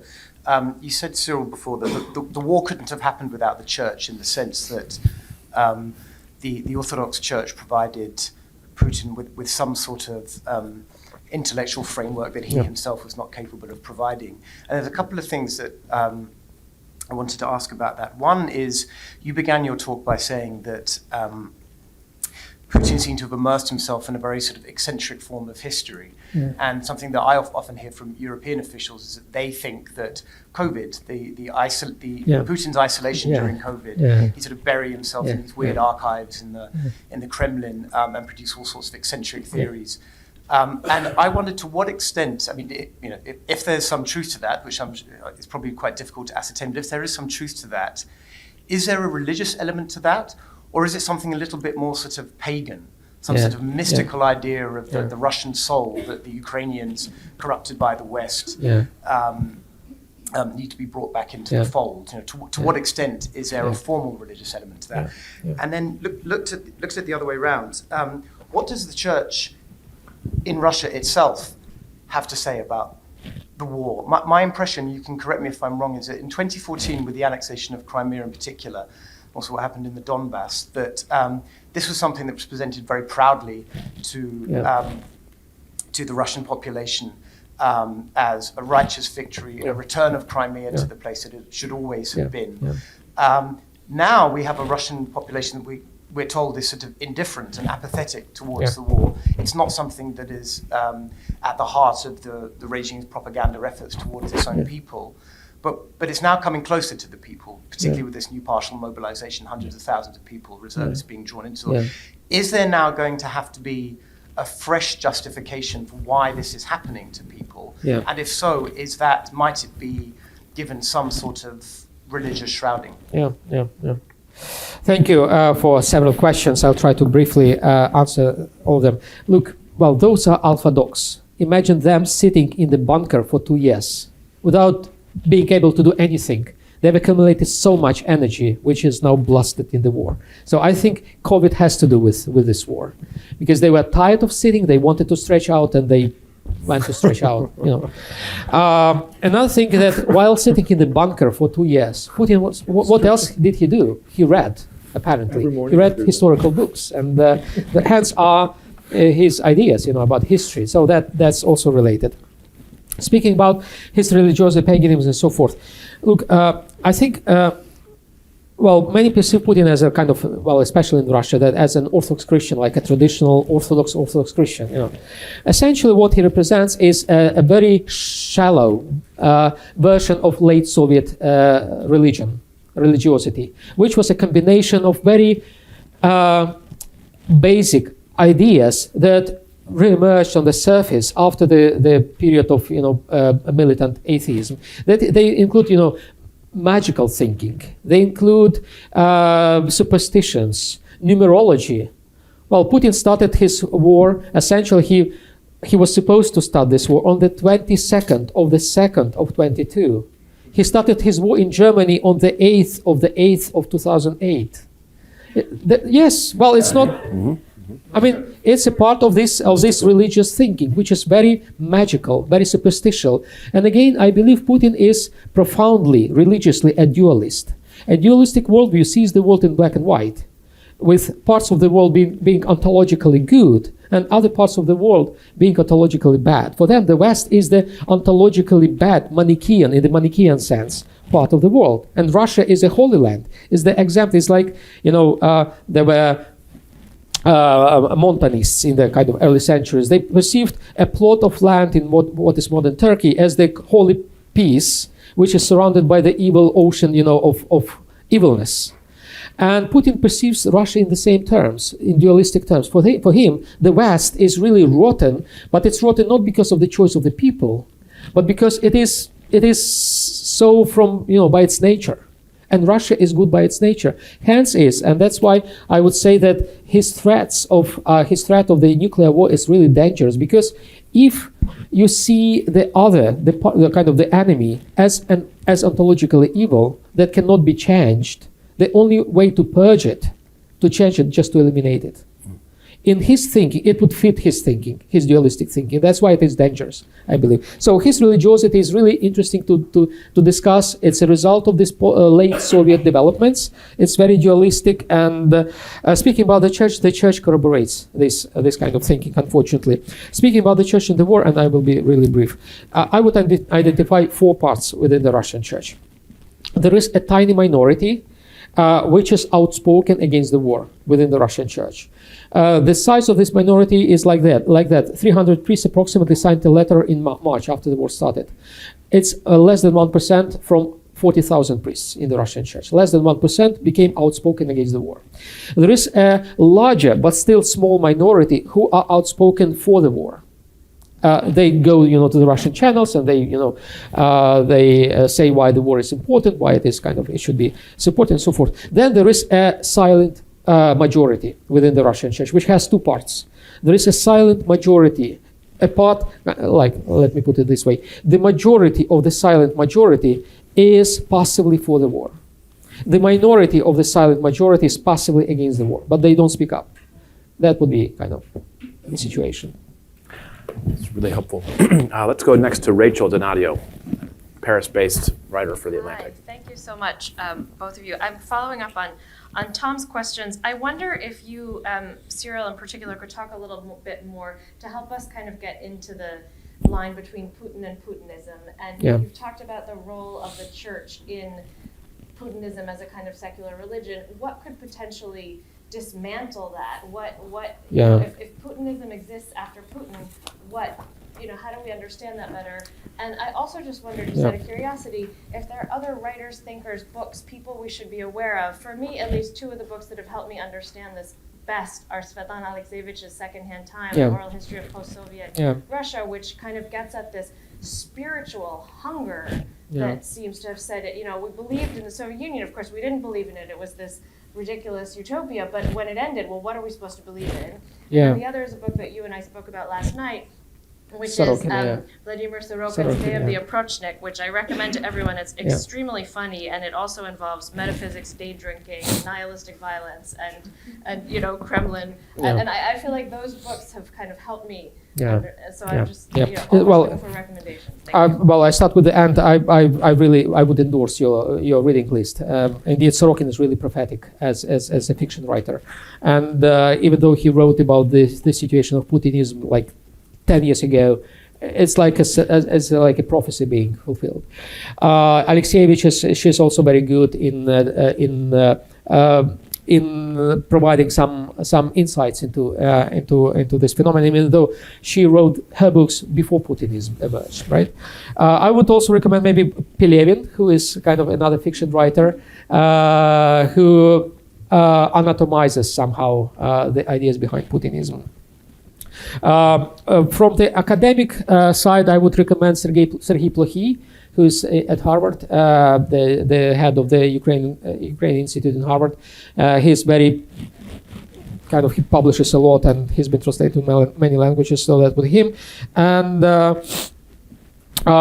Tim Snyder, of course, from Yale, he is a great resource for understanding this war, incredibly helpful.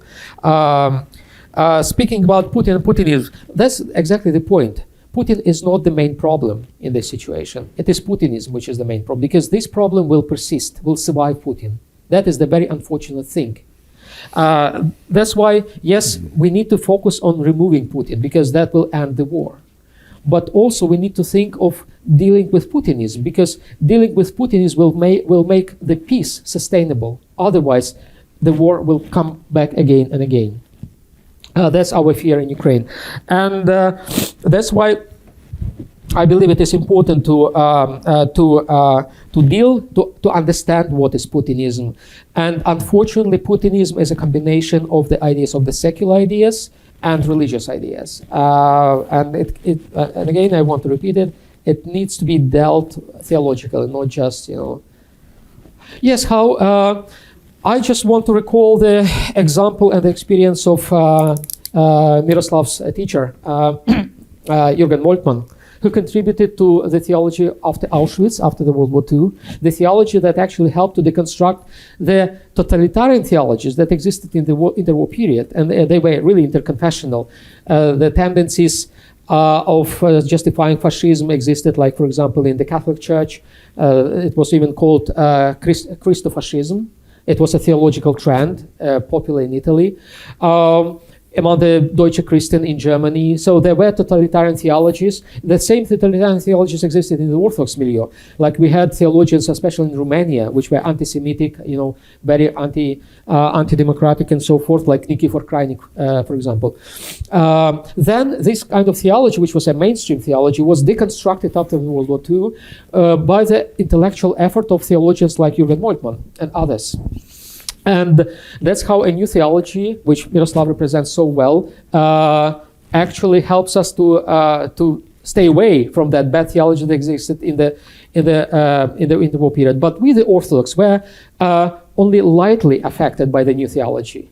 That's why the old interwar theology reemerges in our milieux, like Nikifor Krajnik is again popular in Romania, or theologians that were ultimately anti-Semitic in the kind of, even before the Bolshevik Revolution, are again popular in Russia. It's a major problem. So Putinism is a mosaic consisting of all those pieces, and they need to be kind of deconstructed theologically by saying that it should be an intellectual kind of effort, ecumenical effort, people from different traditions representing with the experience of overcoming the bad theologies in Europe of the interwar period need to come together and to figure out how to deal with this new monster, which is so similar to the totalitarian theologies of the 30s. Let's turn next, if we can, to Christine O'Krent, who hosts a weekly radio program on French culture, and which many of you will know from your watching her on television when you're a kid. That was last century. Thank you very much to both of you for taking us to other horizons. My question would be primarily to Cyril. First question about your way of dating Putin's revisionist form of rewriting history. It seems to me, for those of us who are interested in more mundane geopolitical issues, that Putin, as far back as 2007 in Munich, that was the landmark conference, Yeah.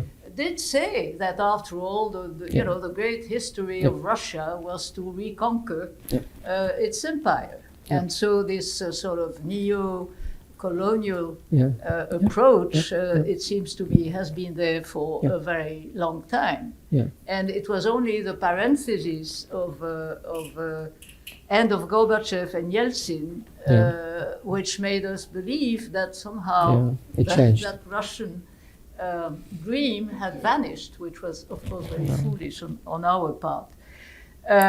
The same way you talk about the brutality, it seems to me that the Stalin brutality, when it comes to warfare, wasn't really a joke either. And so, unfortunately, the way that today the Russian army shows that extraordinary discrepancy between the horrors of exposing its own soldiers to the front line without any way to fight properly, I mean, from their point of view, is an amazing approach to that same brutality towards the same people who are now Russians and no longer ethnic minorities coming from the Far East. But I have a specific question about the Orthodox churches in Ukraine, because your world of Orthodoxy is intensely political and fascinating. As I recall, there was that split within the Ukrainian churches between those faithful to Kirill, that great guy, who started, I think, trafficking cigarettes when he was a young pope. The rumors say. And so Kirill and Bartholomew in Constantinople. So to what extent has the split of those Ukrainian Orthodox churches played their part in the extraordinary revival or birth, to some extent, of Ukrainian nationalism? Thank you again for many questions. I'll try to address them briefly. Speaking about revisionism, and I agree with you, it started all in Munich in the Security Forum in 2007. Then no one believed, no one paid enough attention to what Putin said, and he meant it. He was sincere at that time. That was his program, and that was the program of revisionist. I call it the Putin's program is make Russia great again, essentially. That is his kind of the bottom line of what he tries to achieve. I would also call that in a more sophisticated Dugin-like style. It's like make Byzantium great again, because they believe it's about the revival of the Byzantine old empire. It's very similar to Mussolini's project of make Roman Empire great again. That was essentially the essence of Mussolini's project, right? So it's all about the revival of the old empire, the phantoms of the old empires. All of them failed, but they keep trying.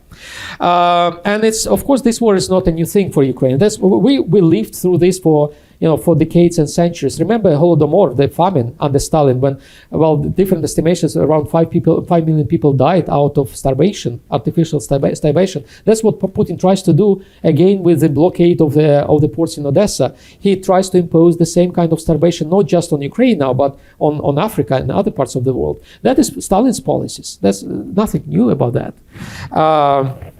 And now about the Orthodox churches in Ukraine. The Orthodox churches in Ukraine is a small part of a larger picture. It mirrors what is happening in the global Orthodoxy. The global Orthodoxy is divided, even polarized. Fortunately, we don't have papacy, like we don't have the one person in charge of everything, a pope. That's why it helps us to preserve our diversity. Speaking about diversity, I think it's something that we really value. And we have a spectrum of ideas. Like on the one hand, on the one side of the spectrum is Bartholomew, the ecumenical patriarch, who is outspoken against the war. He's very supportive to Ukraine. He's probably the most really clear religious leader globally who speaks out and who condemns the war. Then we have Patriarch Kirill, who speaks exactly the opposite in supporting the war. And in between, we have an array of religious leaders, the primates, the patriarchs, and others, who either they half speak about the war or just pretend to, try to keep silent without saying what they mean. So we have a variety of opinions. I don't like this variety in the sense that I want them all to speak against the war, but still we have a reality of diversity of opinions. And I think it's also not bad per se, because it means that at least we can have healthy voices within our community. And the same is in the Ukrainian churches. The Ukrainian churches were polarized even more before the war. Before the escalation of the war in February, when on the one hand there was this Moscow Patriarchate that just ignored the war that started in 2014, and then there was a new church established with the assistance of the Ecumenical Patriarchate, the Autocephalous Church, established in 2018, the Orthodox Church of Ukraine, which became very outspoken against the war and became really a leading force in this resistance against the Russian aggression. So now they get closer because of the war, because they have the same enemy, but still they fight each other, which is kind of not good. And the last thing that I wanted to say is about the nationalism, Ukrainian nationalism.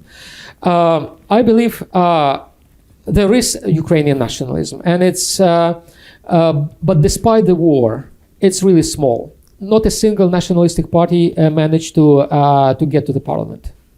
Not a single one. Then I would say the majority of the Ukrainians who resist Russia, they are much more in favor of the idea of civil society than of nationhood. For them, it's the war for freedom. It's not the war for their identity. Well, they use identity in order to fight for freedom, but the identity is not the end goal, so to say. That's why, and it goes back to the Orange Revolution and the Maidan, the Revolution of Dignity in 2014, which was mostly the revolution for the values of civil society, not for the nationhood. There were nationalists in the Maidan as well, but they were really a tiny minority, and they continue to be a tiny minority. Well, unfortunately, the churches play into this nationalism. Yes, that's true. That especially the Autocephalous Church, the new church, somehow uses the rhetoric of nationalism, with nationalism being the end goal of it. But still, it's not a mainstream, I would say. The majority of the Ukrainian civil societies stand for the civil values rather than national identities. Thank you. Let's turn next to Tim Alberta with The Atlantic, who, by the way, wrote a book called American Carnage, all about Trump, if you haven't read that one. Just give you a sense of where he's coming from. Tim Alberta. Thank you for the plug, Josh. Thank you both for all of your insights and your eloquence. This has been a real treat for me. I have a lot that I'm going to try to unpack here, and forgive me if it's a bit scrambled. Bear with me. And forgive me also for processing so much of what you said through a Western lens, and more specifically through an American lens, as I think about some of the lessons we're to take from all this. It strikes me that 10 or 15 years ago, as Islamists were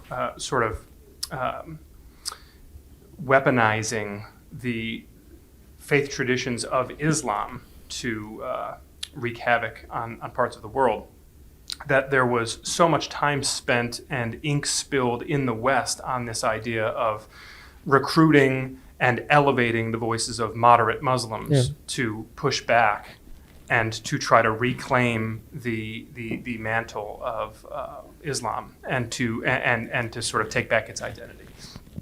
And of course, again, I ask you to forgive me for processing it through an American lens. We do not have a land war happening in America that is inspired by any sort of theological authoritarianism. But we do have, I think, very much a war for the identity of American Christianity, and specifically in a conservative evangelical context. We have a very real struggle happening right now that is sort of, I think, reaching a fever pitch. And so what I'm wondering as I listen to you both is, I would not dare to call them, how do the moderate Christians take back Christianity? Because in the evangelical world, if you are a moderate, you are a liberal, and if you are a liberal, you're a Marxist. And if you're a Marxist, you hate America and don't care about our freedoms, and that just becomes an untenable conversation to have. But perhaps the reasonable Christians, or the serious Christians, the coherent Christians, how do we, very concretely speaking, how do we hope to have them retake the mantle of Christianity when fundamentally and inherently so many of those serious Christians do not believe that it is their role to engage culturally, socially, politically in the way that many of these other do? I mean, it seems to me that there's a bit of a paradox here, because if you sincerely and deeply believe that your kingdom is not of this world, and that your struggle is not against flesh and blood, and that you are to fix your eyes on what you cannot see, then those folks are not only the least inclined to engage politically in these struggles, but they are the most observant of the moral boundaries of these struggles that would prevent them from perhaps justifying their ends with theological means. So I'm wondering, you spoke about the sort of effort post-World War II to deconstruct some of this. I'm wondering very practically, very concretely, how you view that effort now. I wonder if we might actually start with Miroslav on this one. I'm wondering how many actually of American Christians, even conservative evangelicals, think that in kind of purely spiritual terms, if I understood you correctly, as you've described, so kind of detached from the realities of lived lives. In my travels, I encountered very few of those. Very conservative, they would be interested in kind of this worldly realities. What I find very difficult in evangelical circles, or what was now evangelicalism that has now become, is it has been captured by nationalist idea. White nationalism, Christian nationalism seems to me a predominant form of evangelical Christianity. Even 20 years ago, if it was there, it was under the surface. But the answer to how do you capture, I have actually, frankly, no idea. Because there's something really powerfully insular about this vision that it's almost like I have experienced it as impenetrable. And I've known many of these folks, known them quite a long time, and just as it's very difficult to talk to your ordinary neighbors who disagree on political grounds, so also it's difficult to have theological discussions at all. So, sorry. No deeper insight into what might be able to kind of destabilize. Do you view that as an indictment of the American church itself? Is there a theological shallowness that you would attribute that to? In other words, if you're being discipled by Fox News more than you're being discipled by the gospel, then this could be a problem.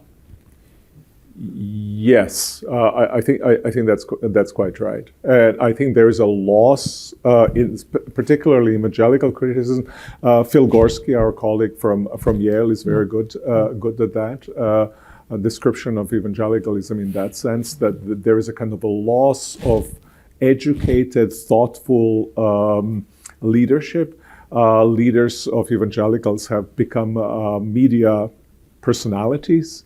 Paula White is a very good example of somebody who is highly influential, but has the thinnest of all possible understandings of the complexities of faith and possibilities of making those bare.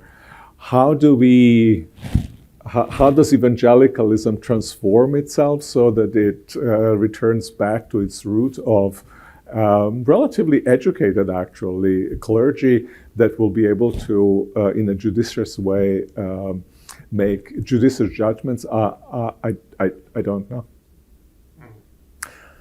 Let's turn next to Emma Tucker, editor of the Sunday Times. Actually, I think my observation stroke question follows on quite nicely from what Tim was saying.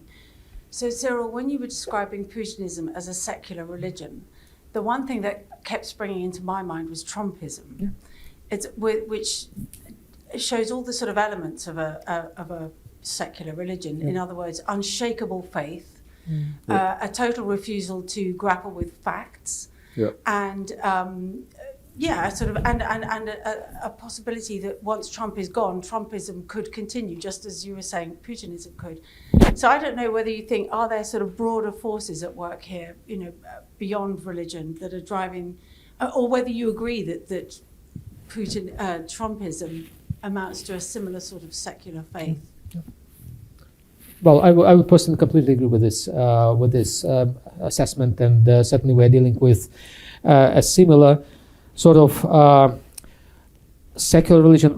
Well, just one clarification. There is a civil religion and there is a political religion. Those are two things. And Phil Gorski exactly was very good in describing the civil religion in the United States, which is the kind of the backbone of the American political culture. In Russia, it started as a civil religion, but it evolved into something different, into what in the 30s in Europe they called political religion. People like Vogel, for example, politische Religionen. Essentially, it was a form of the totalitarian ideology, dressed in the religious forms. The difference between them, in my judgment, is like the difference between the commercials on TV, when the civil religion actually advertises itself, and then you choose whether to subscribe to it, to accept it or not to accept it, to buy into it or not to buy into it. Political religion is less optional. It's imposed by the state. So if you disagree, you may end up in Dachau or in exile or wherever. That was exactly Hitlerism, Nazism, and communism. They were political religions. They were much more violent.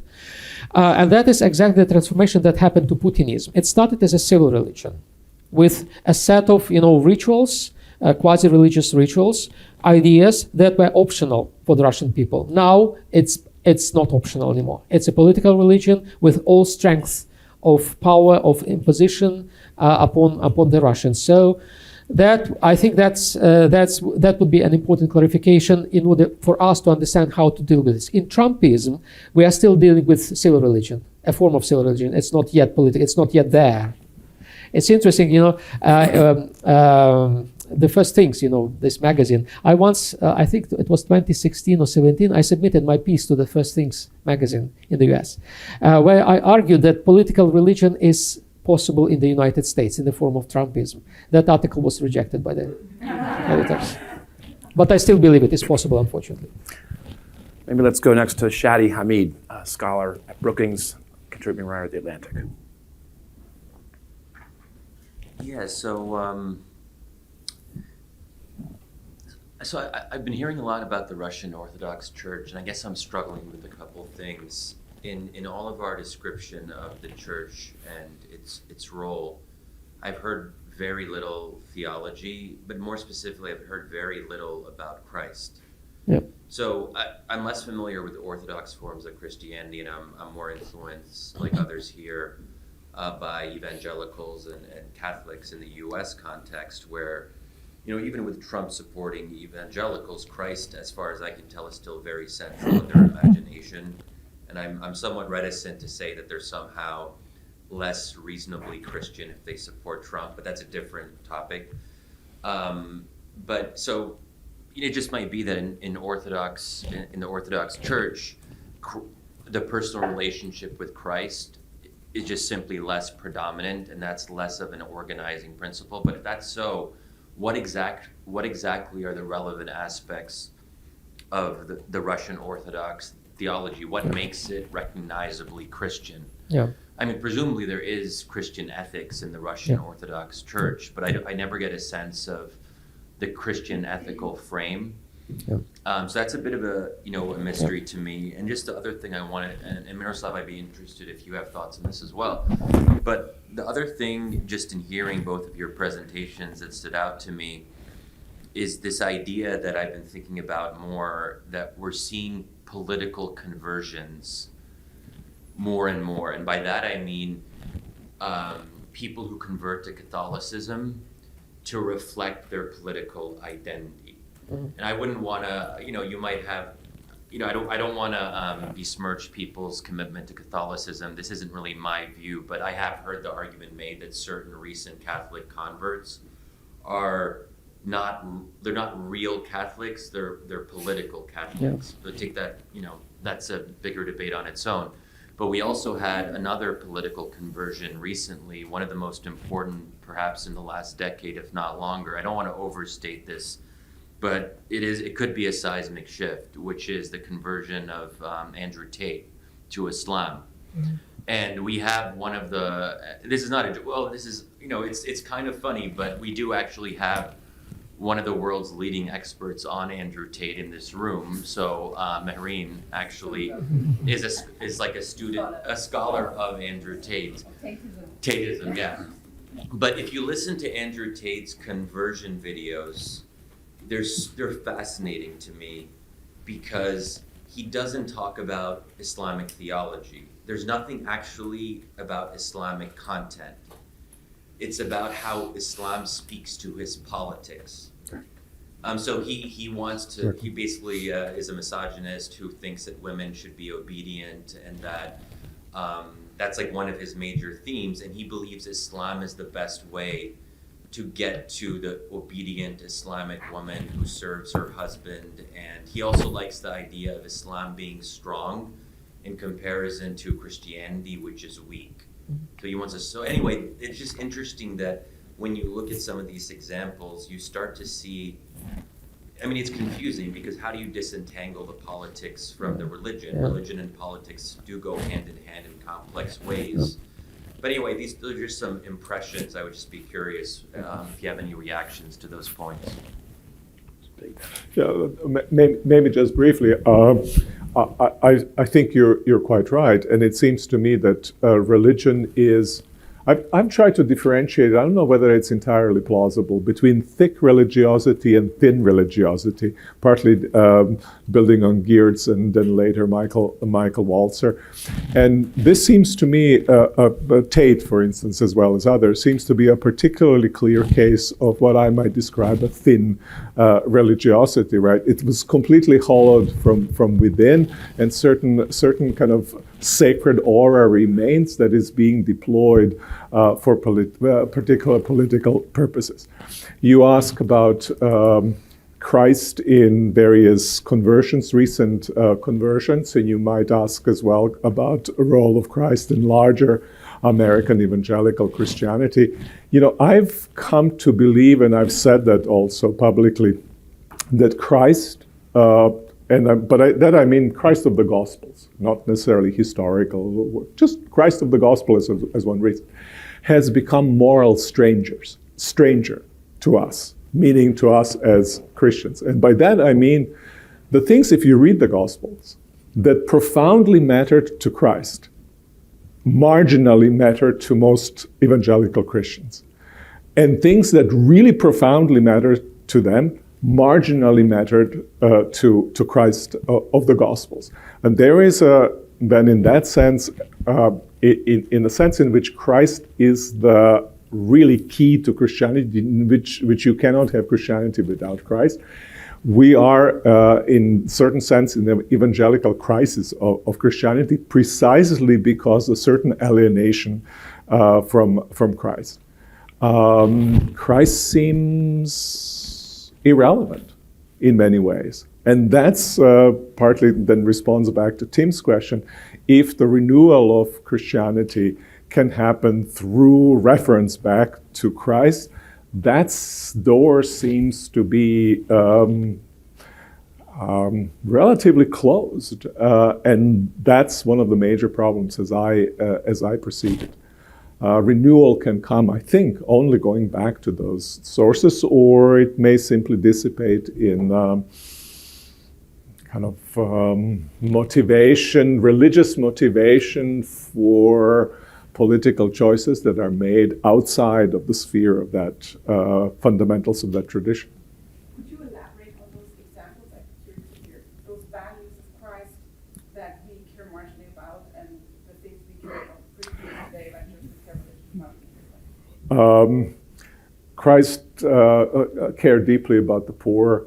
Poor are hardly mentioned there. Christ cared very little about fame.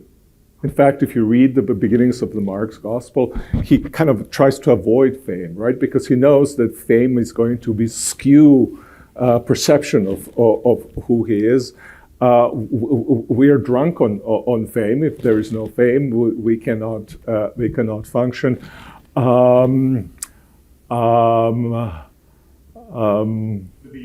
Beatitudes take stranger, take love of enemy, for instance, that for Christ was absolutely central, plays virtually no role, and not even lip service is being paid to this.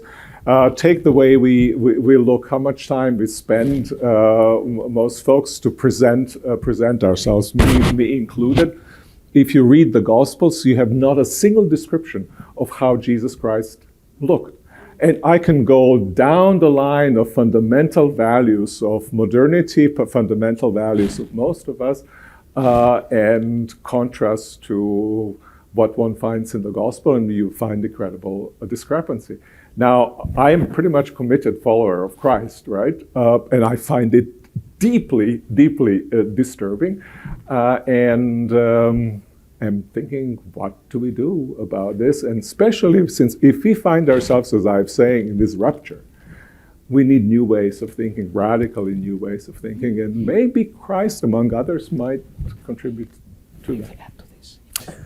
All right, so our wonderful problem is too much energy and not enough time. We've got 4 questions, and we've got Rob Gifford, Thomas Chatterton-Williams, Katrin Benhold, the Tate Scholar, Marian Kahn, and Mattia Friese. And so, yes, Ed, real quick, and then let's just take a question from Thomas and Rob together, and we'll wrap with that this time, okay? Well, I just want to add to this that the political evangelism, at least rhetorically, is Christocentric. It's very, very clear. Political orthodoxy is not. It avoids speaking about Christ. If you take Medvedev or Putin or others, they don't speak about Christ. They speak about other things pertinent to the faith. That is an important thing. And to come back, to avoid, to overcome this crisis, I think it's going back to Christ. It should be really Christocentric, for me at least, as a Christian. Is Christ central to Russian Orthodoxy? Well, that's the thing. To our tradition, Eastern Christian tradition, Christ is absolutely the center. That's absolutely the center. But in political orthodoxy, as a politicized form of my tradition, he is on the periphery. And you can't put numbers to this, but if you were to try, Ukrainian Orthodox churches, Ukrainian Orthodox Christians, is the people who balance percentage-wise? Say those who identify themselves as Orthodox would be 70% of the Ukrainians. Up to 10% are Greek Catholics, meaning Eastern Christians under Rome, and the rest are evangelicals, mostly evangelicals. That would be the numbers of believers. Great. Thank you. All right, so if Thomas and Rob can each give us a good hanging question, and we'll let one final comment from our speakers. This might be somewhat of a tangent, but to stay with Miroslav on the American situation, it got me thinking the lack of Christ in Christian evangelical politics, because my maternal family they're evangelical Christians, and my aunt is someone that I think of as keeping Christ very personally in her life, but she voted for Trump twice and said that he's a very flawed human being, but the only way she could get herself motivated to block a truly evil woman was to think that God works with flawed human beings all the time to do a greater good. And she just moved from California to Georgia, and we were talking, and she was saying that she would vote for Herschel Walker. And I was trying to square this. How can a Christianity accommodate itself to such appalling anti-Christian conduct? And once you get to a point where you can say anybody's conduct can be excused because God has a larger plan and uses flawed vessels, then what is left of an actual Christianity at that point? So that's a Miroslav question. And let's do Miroslav and then we'll go to Rob. Okay, that's probably better. I think you identified the problem really well. I think part of the problem is also because very often evangelical Christians have been persuaded in a single issue that matters much more than the kind of host of other issues, so that you don't take the entirety of the package, but you take a kind of defining issue, which is a litmus kind of test. Supreme Court justice's abortion might be the issue on which one focuses, rather than in a broad spectrum of issues, and then it would look very differently if there were to think in those terms. Is there a way to get people to stop thinking in those terms, or is once that has been crossed, is it lost? Is what I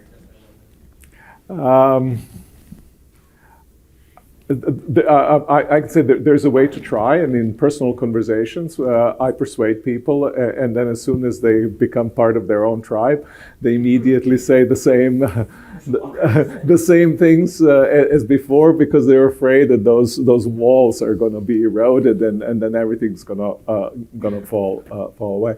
But there is a relatively large silent middle, and I'm not sure what particularly their role is. I wish that would be more studied. Wonderful. And last question goes to Rob Gifford. I just wanted to throw in an answer to that. I think part of it is also just fear, isn't it? It's fear, and we sort of, we don't like to get into the weeds of the woke stuff, but I think, why would any Christian vote for Herschel Walker? Part of it, in fact, Bill Maher did a whole sequence on this the other day. Go and watch it. Where he got into this. It's like they're so worried about the woke stuff coming to their kids' high school, that anything is better than that. Even Herschel Walker is better than that. And I don't know if that's true, but that's what my aunt was talking about. Yep. A 6-year-old comes home talking about like a boy can be a girl. And right. So some of the stuff we were talking about last night, it's that I think there's no doubt that plays into it. I mean, not to say that that's an okay reason to vote for Herschel Walker, but there's no doubt that plays into it. That people are kind of petrified of that stuff coming in, and so they'll overlook anything, which of course, whether that's a good thing or not, I think is a big question, but I'm sure that's a part of it. Just to sort of come up to 30,000 feet, maybe to finish off, I had a question, because you used the word again, the word rupture. I just thought that was kind of interesting. I mean, and I guess we've been going through the rupture for a while, but you talked about the rupture. I presume you mean the rupture of Western, Western civilization. The rupture of the big. So and you were saying what we should do or think while we're going through the rupture. So I guess my question was, religion is a big part of that, and I think that's what you're saying. And religion is part of the problem because it gets weaponized, but then at the same time, it gave the sort of questions of meaning that we now don't have so much. Our meaning and purpose now comes from within us and not from outside us as it used to. So my question, I guess, was what comes, as well as thinking about going through the rupture, what comes after the rupture? And where does religion fit in? And what's the time frame? And when that word rupture seemed quite a big word, and I'd like you to enlarge on that a bit about what comes after the rupture and what role religion plays in that.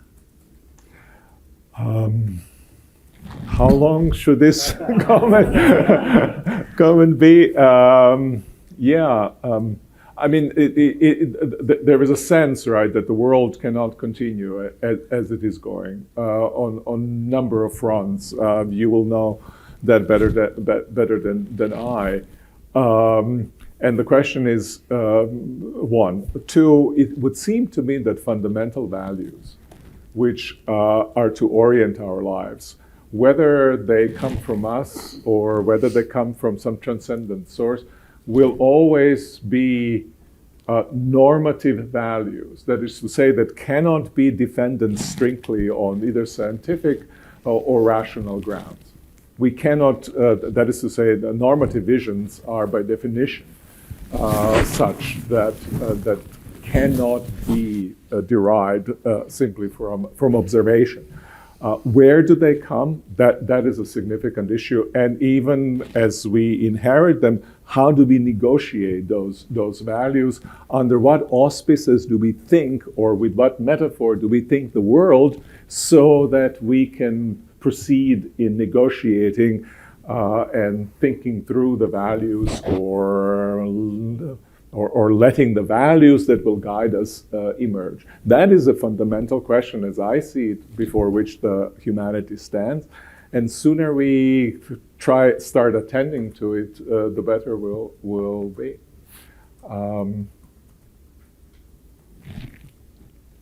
Wonderful. What does it look like after this rupture has happened? What's the time frame of rupture? I have no idea. It depends partly what we do.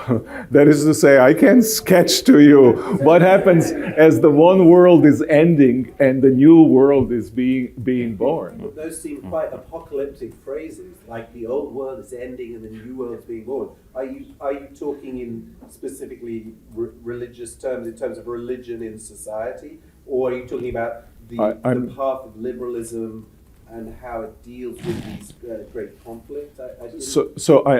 I'm talking about we cannot continue the course of modernity and accelerations of modernity, of which are part of us indefinitely. Our environment cannot sustain that course. I think we cannot continue relating to the world basically in the way in which we do, as a thing to be used for resources. A number of other ways in which the course is not sustainable. I'm really not thinking about in apocalyptic terms. I mean, I invoke them just to invoke the seriousness of the situation.